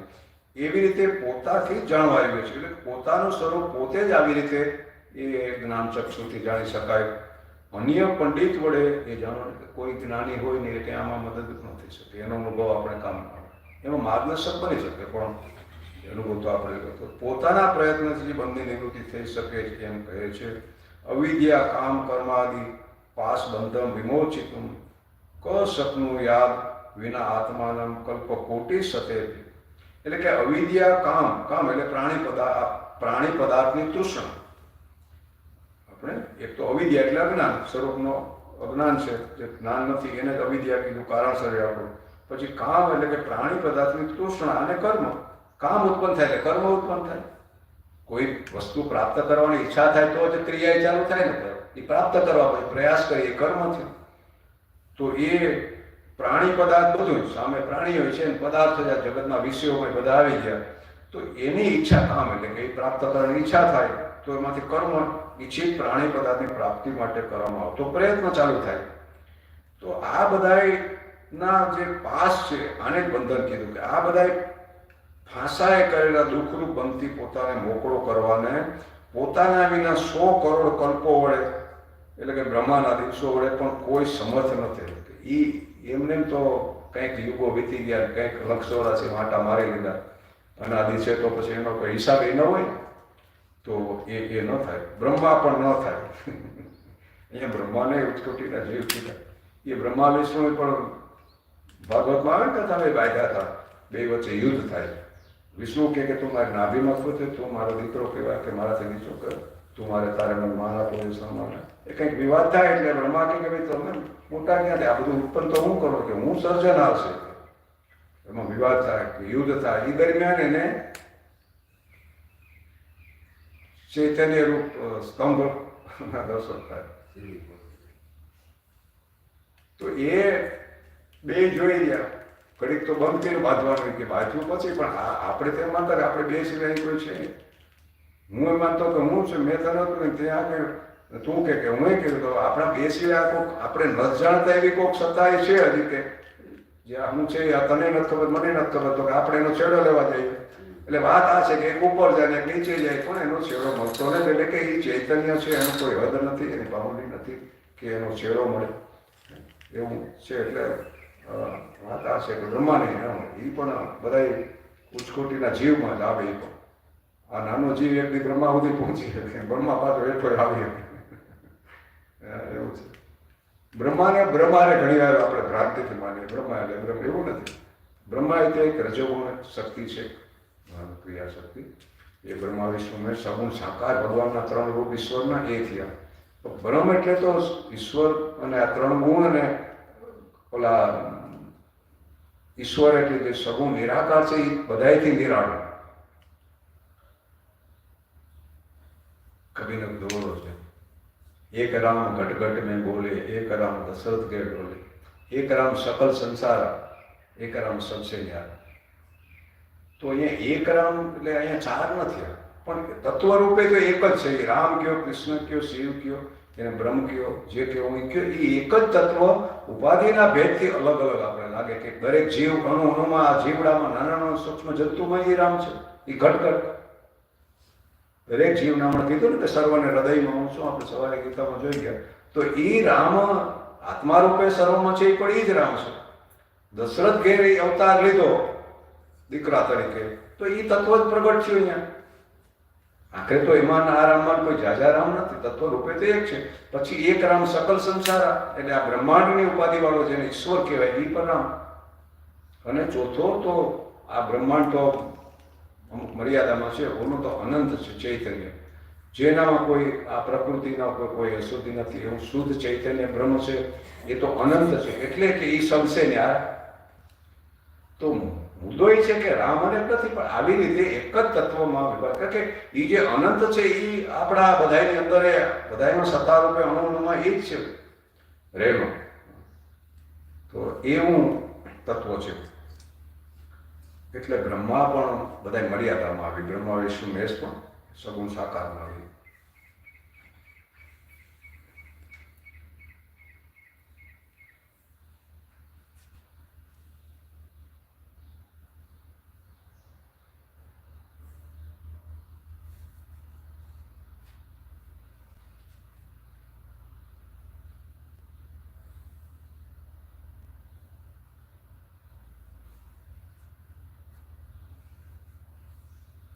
બ્રહ્મના અને આત્માના એક પણ આ જ્ઞાન વિના મોક્ષ પ્રાપ્ત થતો નથી. એમ કહે છે કે અંતે આ એક છે એવું સમજાય જ્યારે કે હું અને આત્મા અને પરમાત્મા બે નથી, જીવ અને શિવ અલગ નથી. જીવ સ્વરૂપથી શિવ જ છે, જીવમાં એ રીતે ભેદ નથી. જીવ પોતે શરીર માની બેઠો અને શિવ છે એ આ બ્રહ્માંડ ઉપાધિ વાળા આપણે શિવ કહીએ, મહાદેવ અથવા તો કારણ શરીર. એમાંથી આ બે ઉત્પન્ન થયા. એ કારણમાંથી વિષ્ણુ અને બ્રહ્મા પ્રગટ થયા, તમોગુણ મૂળ પ્રકૃતિ. તો એ બેમાં ભેદ નથી. એટલે આપણે ગુરુની સ્થિતિમાં આ સદાચાર સ્તોત્રમાં આવે, શિવ એવ ગુરુ સાક્ષાત ગુરુ એવ શિવ સ્વયં ઉભયોર અંતરમ કિંચિત નાથવ્યમ મુમુક્ષુભિ. એટલે જેણે મુક્તિની ઈચ્છા જેને છે અને જે ગુરુ શરણે ગયા એને ભેદ ન માનવો કે ગુરુમાં શિવમાં ભેદ ન માનવો. શિવ એવ ગુરુ સાક્ષાત, એટલે કે શિવ તો નિરાકાર છે, તો સાક્ષાત સ્વરૂપે આ આકાર રૂપ તો આ છે, કારણ કે એમાં છે તો આપણે પણ એમાં એને અનુભવ થયો, એમાં એ પ્રગટ થયું તત્વ, તો એને આપણે શિવ સ્વરૂપ માનવા, તો આપણે સહાયક થાય. બીજું ગુરુ એવ શિવ સ્વયં, શિવ એવ ગુરુ સાક્ષાત અને ગુરુ એ સ્વયં શિવ. એ ગુરુ એ શિવ સ્વરૂપ એટલે કે ચૈતન્ય સ્વરૂપ છે એને ગુરુ કહેવાય. દેહ તો એનો આપણા જેવો નાશવંત છે, જળ છે, એ નાશ થાય ક્ષણે ક્ષણે, પણ દેહને આપણે તે ગુરુ નથી માનતા. દેહ તો માધ્યમ છે, પણ એમાં જે આત્મતત્વ છે એનો આપણે ગુરુ છે. એ અનુસંધાન દેહ મારફત આપણને એ જ્ઞાન તત્વ જ પ્રગટ થઈને આપણે બોધ આપે છે અને અંતર્મુખ કરે છે. અને પછી તો એ જે ચૈતન્ય રૂપ ગુરુ છે એ જ આત્મા રૂપે એ છે. તો વાસ્તવિક ગુરુ તો પછી આત્મદીપો હોવો, અપદીપો હોવો. અંદર એકવાર સંપર્ક થઈ ગયા પછી એ વાસ્તવિક ગુરુ જે ચૈતન્ય સ્વરૂપ આત્મા છે એ જ આપણા ગુરુ. અંદરથી પછી પ્રેરણા બધી અંદરથી મળે, પછી બહારનું કોઈ અનુસંધાનની જરૂર નથી.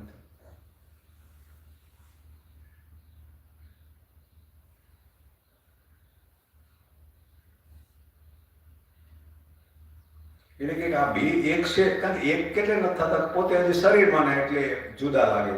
દેહભાવ જતો રહે તો એક છે જ, એક થવાનું નથી, બે એક છે.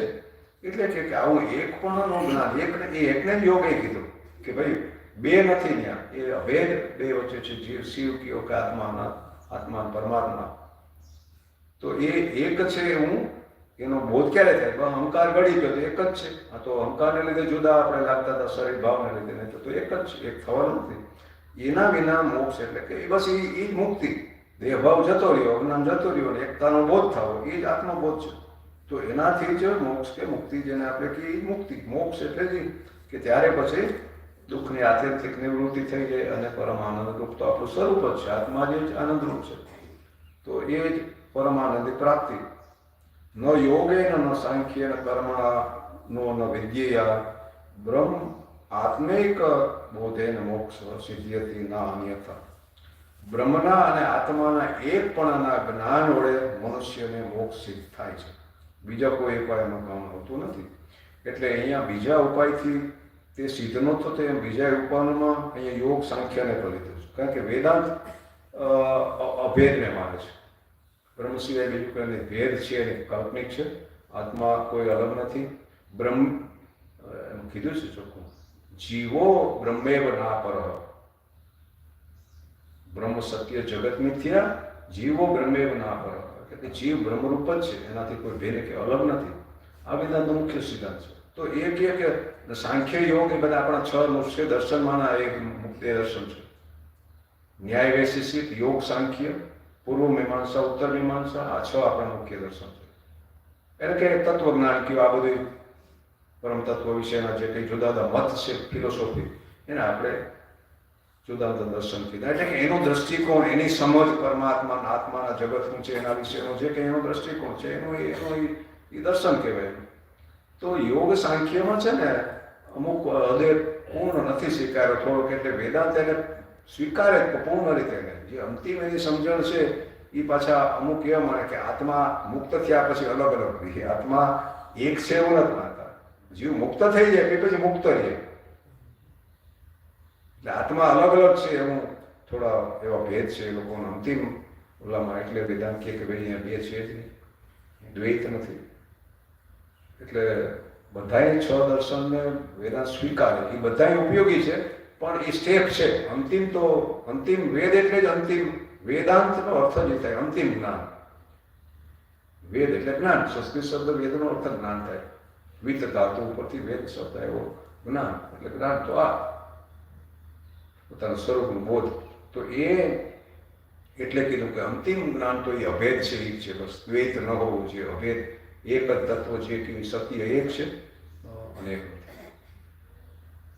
બહુધા વદંતી પંડિતા, એકમ સત બહુધા વદંતી પંડિતા. એકમ સત્ય એક જ છે, પણ બહુધા એટલે જુદી જુદી રીતે અને બધા પંડિતો એટલે જ્ઞાની પુરુષોએ વ્યક્ત કર્યું છે, વર્ણન કર્યા છે.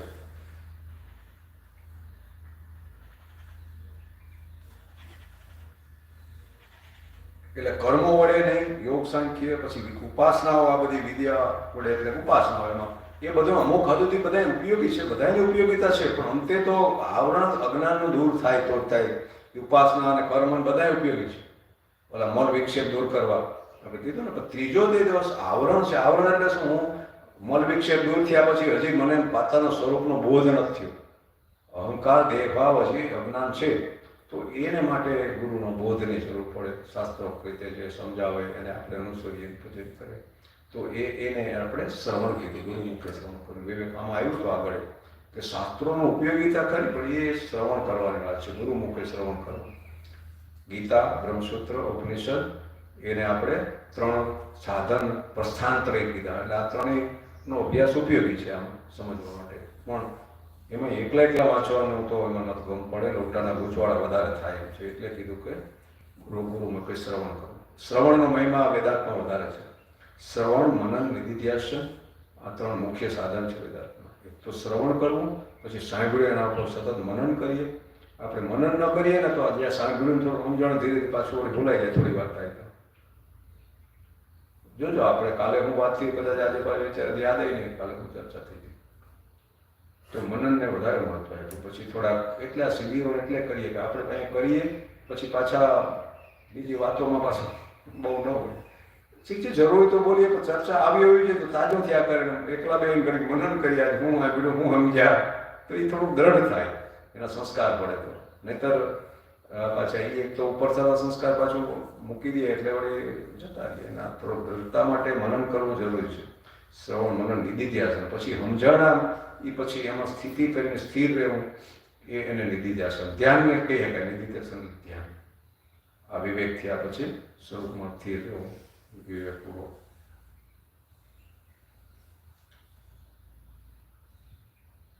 વીણાયા રૂપ સૌંદર્યમ તંત્રી વાદન સૌષ્ઠવમ પ્રજારંજન માત્રમ તન સામ્રાજ્ય કલ્પતે. એટલે કે જેમ વીણાના રૂપનું સુંદરપણું અને તેના તારો વગાડવાનું નિપુણપણું, આ બધું સાંભળવા વાળાને પ્રસન્નતા માટે છે. ખૂબ સારા સંગીતકાર હોય, સારી રીતે વાજિંત્ર બધા વગાડતા હોય તો એક મનોરંજન છે, એનાથી મનને પ્રસન્નતા થાય, આનંદ આવે ઘડીક વાર, તો એ માટે છે. પણ તે ચક્રવર્તી રાજાને પ્રાપ્તિ એનાથી ન થાય. એ કંઈ નિપુણ સંગીતકાર થઈ ગયો ને એ વગાડવાથી રાજા ન થવાય, એમાં ચક્રવર્તી રાજા એમ ન થવાય. કોઈ એ એક જુદી વસ્તુ છે. તમે આમાંને પણ છે આ ગાને અમુક હદથી બરાબર છે, પણ ઓલું પ્રાપ્ત કરવું હોય તો પછી એના માટે તો બધું યુદ્ધ કરવું પડે, જીતવા પડે, આ બધું કરવા પડે, એ બધું સામર્થ્ય કેળવવું પડે તો ચક્રવર્તી થાય. બધા આપણે ન. એટલે કે એ જ રાજાની ચક્રવર્તી રાજ્યની પ્રાપ્તિ માટે એવી રીતે સમજવા. તેમ જ્ઞાનથી ભિન્ન અન્ય સાધનો લોકોને પ્રસન્ન કરવામાં ઉપયોગી થાય, પણ મોક્ષના લાભ માટે ઉપયોગી નથી. અન્ય બધા સાધન છે, આ કદાચ આપણો અહંકાર વધે, જાણું ભણો અને લોકો કહીએ તો આથી વિશેષ કોઈ એમાં આપણે લાભ પ્રાપ્તિ મુક્તિ કે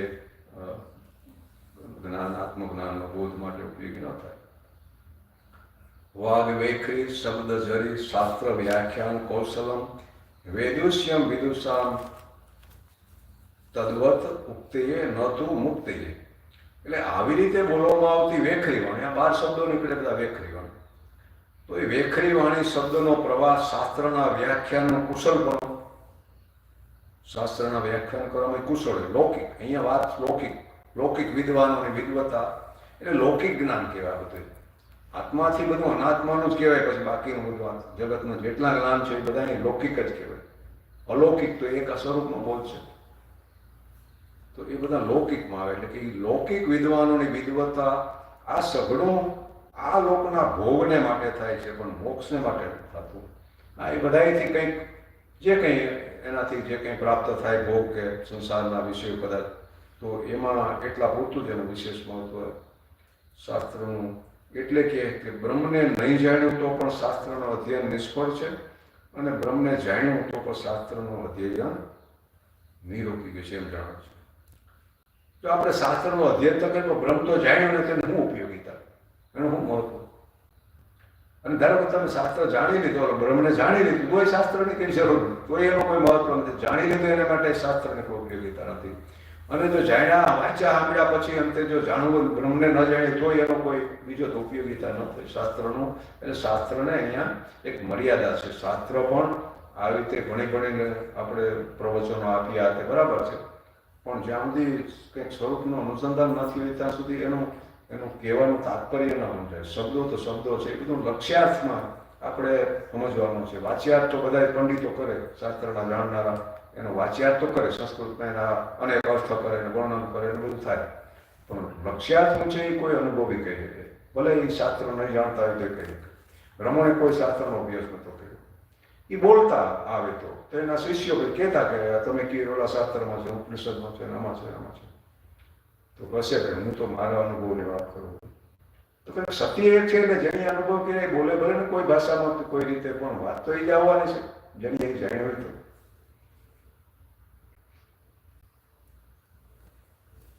તો આવી રીતે આ બધું કુશળપણું છે એનાથી કંઈ આપણે પ્રાપ્ત ન થાય. એટલે કે અવિદ્યાથી પર રહેલા બ્રહ્મ તત્વને ન જાણ્યું, અવિદ્યા કયો પ્રકૃતિ માયાથી પર છે જે એ જો ન જાણ્યું તો પછી ગુરુ પાસે જે શાસ્ત્રનું અધ્યયન કર્યું તે પણ બ્રહ્મ જ્ઞાનરૂપ ફળ વિનાનું જ છે. એટલે શ્રવણ તો કર્યું, બધું કર્યું, પણ આપણે જો જ્ઞાન ન થયું તો એ એનો તો કોઈ બીજો તો ઉપયોગીતા નહીં કહે. એટલે કે શ્રવણ કરીને મનન કરો ને નિધ્યાસન કરો, દ્રઢ કરો, અભ્યાસ ધીરે ધીરે કરવું પડે તો તત્વબોધ અને આગળ વાત આવે. અને અવિદ્યાથી પરેલા બ્રહ્મ તત્વને પોતાના શ્રવણાદિક પ્રયત્નો વડે જાણ્યું જો તો પણ પછી કાંઈ પ્રયોજન સિદ્ધ કરવાનું રહેતું નથી. આ શાસ્ત્રોનો વાંચવાનો અભ્યાસ કરવાનો, શાસ્ત્રનું અવલોકન નિષ્ફળ જ પ્રયોજન વિનાનું છે એ રીતે જોવું તો. એટલે કે જો પરોક્ષમ શાસ્ત્રમ જ્ઞાનમ, એટલે શાસ્ત્રનું જ્ઞાન પરોક્ષ છે, અપરોક્ષ છે કે એ અનુભૂતિ છે. વિજ્ઞાનમ છે આત્મદર્શન, તો વિજ્ઞાન કયો કે અપરોક્ષ અનુભૂતિ કયો એ પછી આત્મા પોતાના સ્વરૂપનો બોધ થવો હોય છે. માહિતી છે ને, શબ્દો છે એ માહિતી છે, આપણે એનાથી કંઈ બોધ નથી થઈ જતો. ઘણા ઠીક છે વિદ્વાન હોય, વાંચતા હોય, વ્યાકરણ ખૂબ ભણ્યા હોય તો એનો વિષય થયો ને એટલું ભણ્યા તો બોલી શકે, અને આપણે ખાવ ન જાણતા એને થાય કે બહુ જ્ઞાન કરે. એને તો એમ થાય કે અહીંયા ભગવાન મેળવ્યો સાક્ષાત વાતો કરે, ભેગા બે થઈ ગયા લાગે. આપણે કોઈક ઇંગ્લેન્ડ જે એનો હાઈબ્રિડ જતો મીડિયા ફોટા ઘણા આવે, ધારો કે તો અહીં હાવ ભણવામાં હમણાં જઈ કે અમેરિકામાં આ છે, ઇંગ્લેન્ડમાં ફલાણ દીકરો કરવા માટે અંદર કે ગયા તો બહુ જ્ઞાનીભાઈ, બધું ચાલે. એ ગયો નથી, એને સાંભળ્યા વિડીયા જે ફોટા જે અટાણ તો વિડીયો મળે એટલે આવ તાદાસ જ એવું લાગે કે છતાંય એ પણ પરોક્ષ છે. અપરોક્ષ અનુભવ તો તમે જાઓ ને જે જોવો અને અનુભવ કરો એ અપરોક્ષ ના છે. માહિતી ગમે એટલી હોય તેને તો વાંચેલું સાંભળેલું વાતો કરતા અટાણ તો નજરે આ વિડીયો ને ફોન કોલમાં બધું દેખાઈ ગયો, ફિલ્મો આવે છે, વિડીયા જોઈ લે, ફોટા આવે, બધું આપણે એક રીતે તો વધારે એ આપણે ડિટેલમાં જાણવા મળે છે વિદેશોનું કે ગમે એવા વિષયોનું. તો છતાંય એ હજી અનુભવ નથી. ત્યાં આપણે રૂબરૂ કંઈ ગયા નથી, અનુભૂતિ કંઈ કરી નથી. હવે વિચાર રહિત શાસ્ત્ર અધ્યયનના કરતાં આત્માનું જ્ઞાન સંપાદન કરવાની શ્રેષ્ઠ બતાવે છે કે આપણે જો કંઈ વાંચીએ ને શ્રવણ કરીએ, બધું કરીએ, પણ એના પાસે કંઈ પછી વિચાર તો કરવો નથી, ચિંતન કરવું નથી, મનન કરવું નથી, તો પછી એના કરતાં તો એનું કોઈ વિશેષ મહત્વ ને આત્માનું જ્ઞાન સંપાદન કરવું એ જ શ્રેષ્ઠ છે અંતે તો. એટલે કે શબ્દ જાલમ મહાઅરણ્યમ ચિત્ત ભ્રમણ કારણમ અતઃ પ્રયત્નાત જ્ઞાતવ્યમ તત્વજ્ઞાન તત્વ આત્માના. એટલે કે પરસ્પર વિવાદવાળા શાસ્ત્રોના શબ્દના સમૂહરૂપ મોટું અરણ્ય એટલે કે જંગલ છે, સામાન્ય બુદ્ધિવાળા મનુષ્યના ચિત્તને ભમાવવામાં કારણરૂપ થાય છે. શબ્દ ઝાડ છે, ઝાઝા શબ્દો બહુ વ્યવહારિક જ્ઞાન જાજુ ભેગું ઉઠે, ઝાઝા શબ્દો ભેગા કર્યા માહિતી, અને કંઈક તો અનંત જન્મના એક તો પડ્યા સંસ્કારો કોઈ શબ્દ વધારે શબ્દ ભેગા કર્યા. આમાં તો એ ડિલીટ કરવાનું છે, અંદર પેઢીઓને એ કાઢવાનું છે. એ છે ને સંસ્કાર સુધી કે ચિત્તમાં બધા એમાંથી સ્ફુરે પાછા શબ્દો, વાણી, વિચારો પડે વાણી છે, શબ્દો છે. તો એ બધું અહીં તો ખાલી કરવાનું છે. આપણે આ માહિતી પછી જાજી અને એકલા બહુ વાંચવા જેવું નથી. એટલે કીધું પહેલાં જાઓ, સાધન કરો, ગુરુ પાસે જાઓ, પછી તમને કંઈક અનુભવ થાય ને પછી આનો સંદર્ભ લ્યો તો કંઈક સહાયક થાય. તો પહેલાંથી આપણે કંઈક આપણું વાંચન જાજુ નાખીએ તો પૂર્વગત થાય. અમુક વસ્તુ માને લીધે આપણે હવે એ છૂટે નહીં, પછી સંશય કરાવે. ગુરુ કહે છે કે ભાઈ મેં વાંચ્યું હતું, ગુરુ આમ કે આમાં હું બચું, એવા સંશય થાય. એટલે બહુ એકલા ઝાઝા થતા અમુક મારા વાંચ્યા જ કરે ચોપડી બસ. અને ઠીક છે, સારી વસ્તુ છે, કંઈક કદાચ કોઈક એના સંસ્કાર પડે કે ઉપયોગી થાય તો પણ એને જ્ઞાન માની લેવું એ ભ્રાંતિ છે. અને માણસને એમ છે કે હું જાણી લઉં, એને એમ કે આ વાંચીએ સાંભળીએ કે હું જાણી લઈશ, પણ એમ નથી જણાતું. એટલે તો એને રહસ્ય મેં કીધું, મિસ્ટિક મિસ્ટ્રી છે, એમ નથી જણાતું. એટલે એ પણ એક ઝાડ છે, અરણ્ય છે, કમાવી દે શબ્દો. અજ્ઞાનની નિવૃત્તિ જ્ઞાન વિના અન્ય સાધનોથી થતી નથી એમ કહે છે. અજ્ઞાન સર્પ દ્રષ્ટેશ્ય બ્રહ્મ જ્ઞાનો સદમ વિના કિમ વેદેશ શાસ્ત્રેશ કિમુ મંત્રે કિમ ઔષધે. એટલે અજ્ઞાનરૂપ સર્પે ડસેલા અને બ્રહ્મજ્ઞાનરૂપ દિવ્ય ઔષધિ વિના એ વેદો વડે શાસ્ત્રો વડે એને શું થાય? એને દવા એ અજ્ઞાનરૂપી સાપ કર્યો તો એની દવા તો એ બ્રહ્મજ્ઞાનરૂપ ઔષધિ છે. બસ એનો ઉપચાર એનાથી કે બાકી આનાથી તો એનો કંઈ ઉપચાર થઈ શકે નહીં. એ વેદો શાસ્ત્રો ને એ બધું છે, પણ એ બધા પણ શાસ્ત્ર તો એ પણ પરોક્ષ જ્ઞાન છે, કોઈ એનાથી વિશેષ બીજું જ્ઞાન વિના તો એનો કોઈ અંતિમ એ ઝેર દૂર નહીં થાય જ્ઞાનરૂપ. અને મંત્રો વડે પણ આ મંત્રો શાસ્ત્રો જે કંઈક એ બધા એ ઔષધો વડે પણ શું સિદ્ધ થવાનું? એટલે કે કાંઈ સિદ્ધ એનાથી ન થાય. આપણું જે લક્ષ્ય છે આત્મા પરમાત્માની અભિન્નતા કે જીવ બ્રહ્મની એકતા, એ એનાથી સિદ્ધ ન થાય ને એને સિદ્ધ ન થાય તો આપણું લક્ષ્ય જે મુક્ત થવું, દુઃખની નિવૃત્તિ કરવી, પરમાનંદની પ્રાપ્તિ કરવી છે, એ આપણું જીવ માત્રનું લક્ષ્ય તો એક જ છે. બસ દુઃખમાંથી નિવૃત્ત થવું, કાયમ આનંદની મજારી એ જ કરવું. બધાય જીવ માત્ર એમાં તેને બઠાવવાનો છે. હા, પછી ખબર ન હોય તો ભલે ઊંધા જતા જે ખોટા આશા કરતા હોય, પણ એને થવું તો સુખી. એને એમ છે કે આમ કરી સુખી થઈ જાય. આ બધું ભેગું ભલે બને આપણે બધું.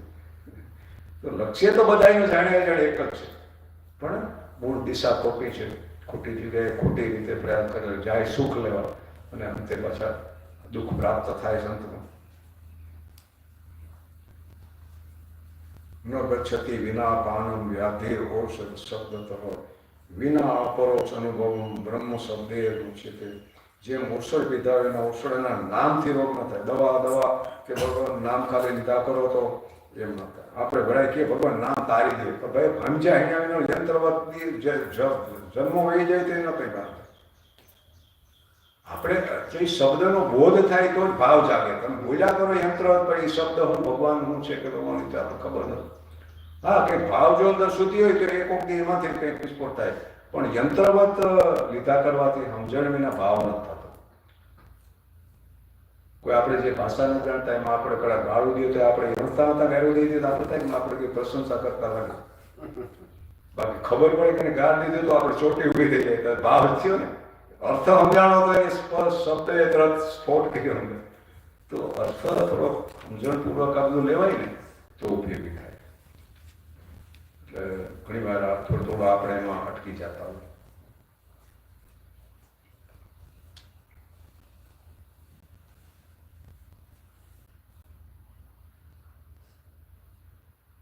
એટલે કે આ બધો અવસર એમને લીધા વિના અવસર નથી રૂપડો ન થાય. તેમ બ્રહ્મના અપરોક્ષ જ્ઞાન વિના હું બ્રહ્મ છું આવું, હું બ્રહ્મ છું એવું જ્ઞાન થવું એ અપરોક્ષ અનુભૂતિ. તો આવા બ્રહ્મના શબ્દો વડે મનુષ્ય મુક્ત થાય. બ્રહ્મ અહમ બ્રહ્માસ્મિ અમારમાં આ કોઈ મંત્ર નથી દર્શન કર્યા કરીએ એનાથી કંઈ ફેર ન પડે. અહમ બ્રહ્માસ્મિ તો અનુભૂતિના અભિવ્યક્તિ છે, એ કોઈ મંત્ર જાત નથી કે આમ ઓમ નમઃ શિવાય કરીએ અહમ બ્રહ્માસ્મિ પૂજા કરવાનું. એ તો વેદના 3 વાક્યો છે, એક ઉપદેશ વાક્ય છે, બીજા અનુભૂતિના વાક્યો છે. એ અનુભવ થયા પછી ઉદ્ગાર છે એના કે ભાઈ હું એ છું, હું આ છું, હું બ્રહ્મ છું, આત્મા છું, ચૈતન્ય છું એવા, અથવા અયમ આત્મા બ્રહ્મ, પ્રજ્ઞાનમ બ્રહ્મ, અહમ બ્રહ્માસ્મિ, આ ત્રણેય જે મહાવાક્ય છે એ અનુભૂતિના વાક્યો છે, અભિવ્યક્તિ.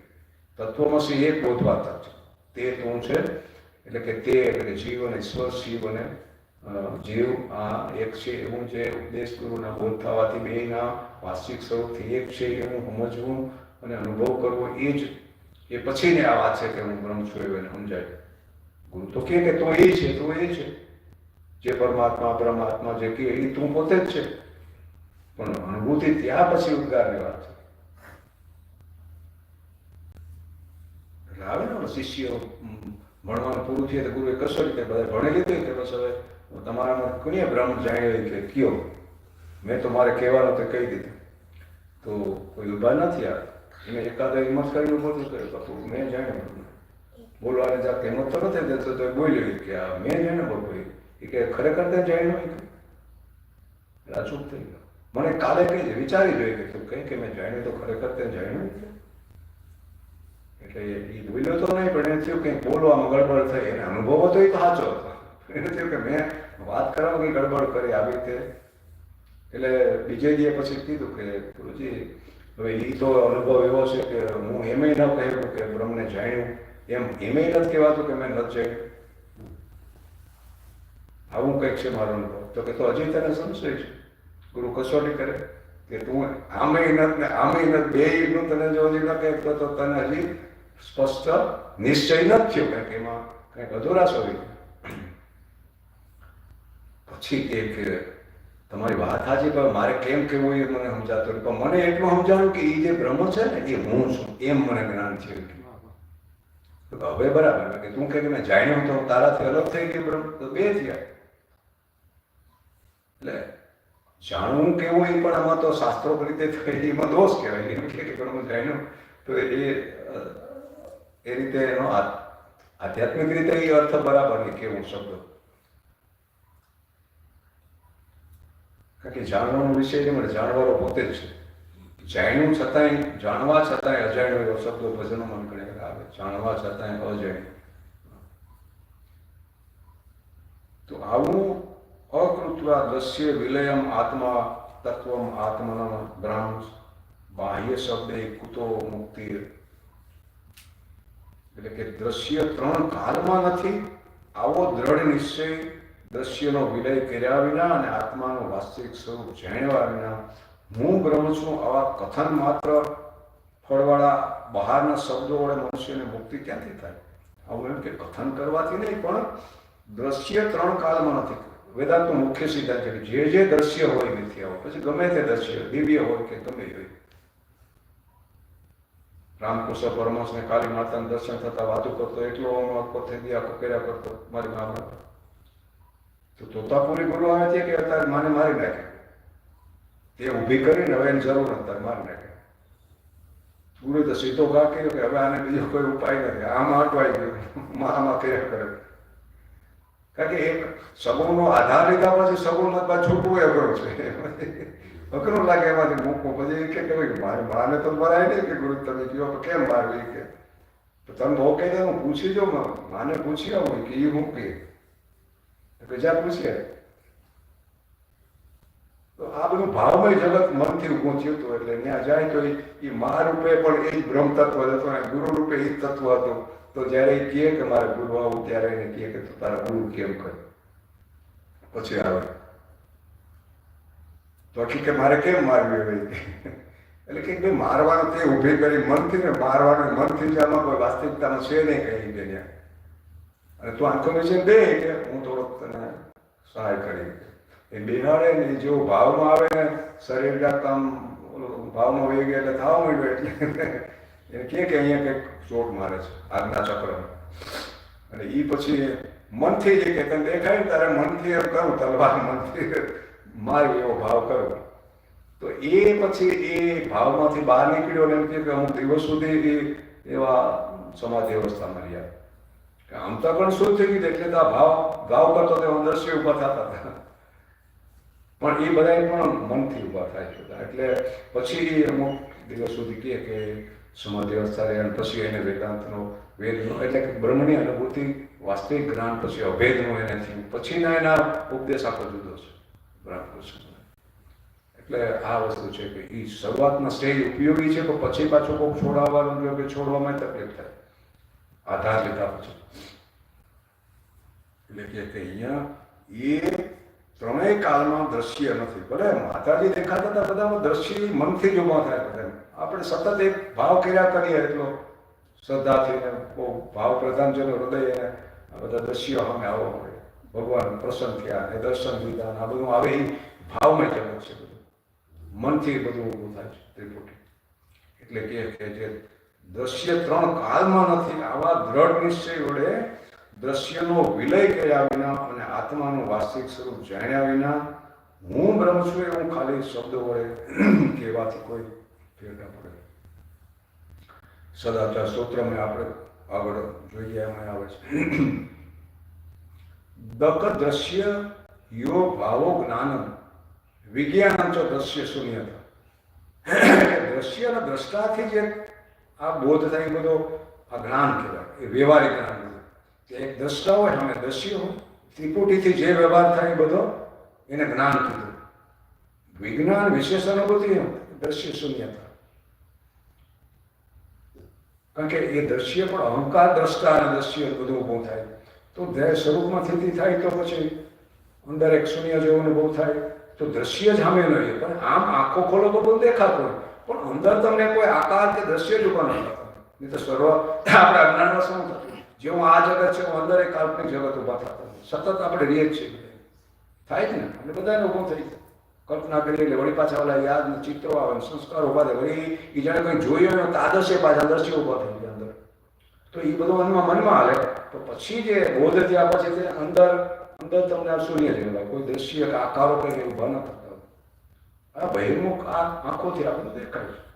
એટલે આ બધું કંઈ જતું નહીં અજ્ઞાન થયા પછી રે હવે ખબર છે કે એ બધું ત્રિપુટીમાં હાલે બાહ્ય છે હું એનાથી ભિન્ન છું.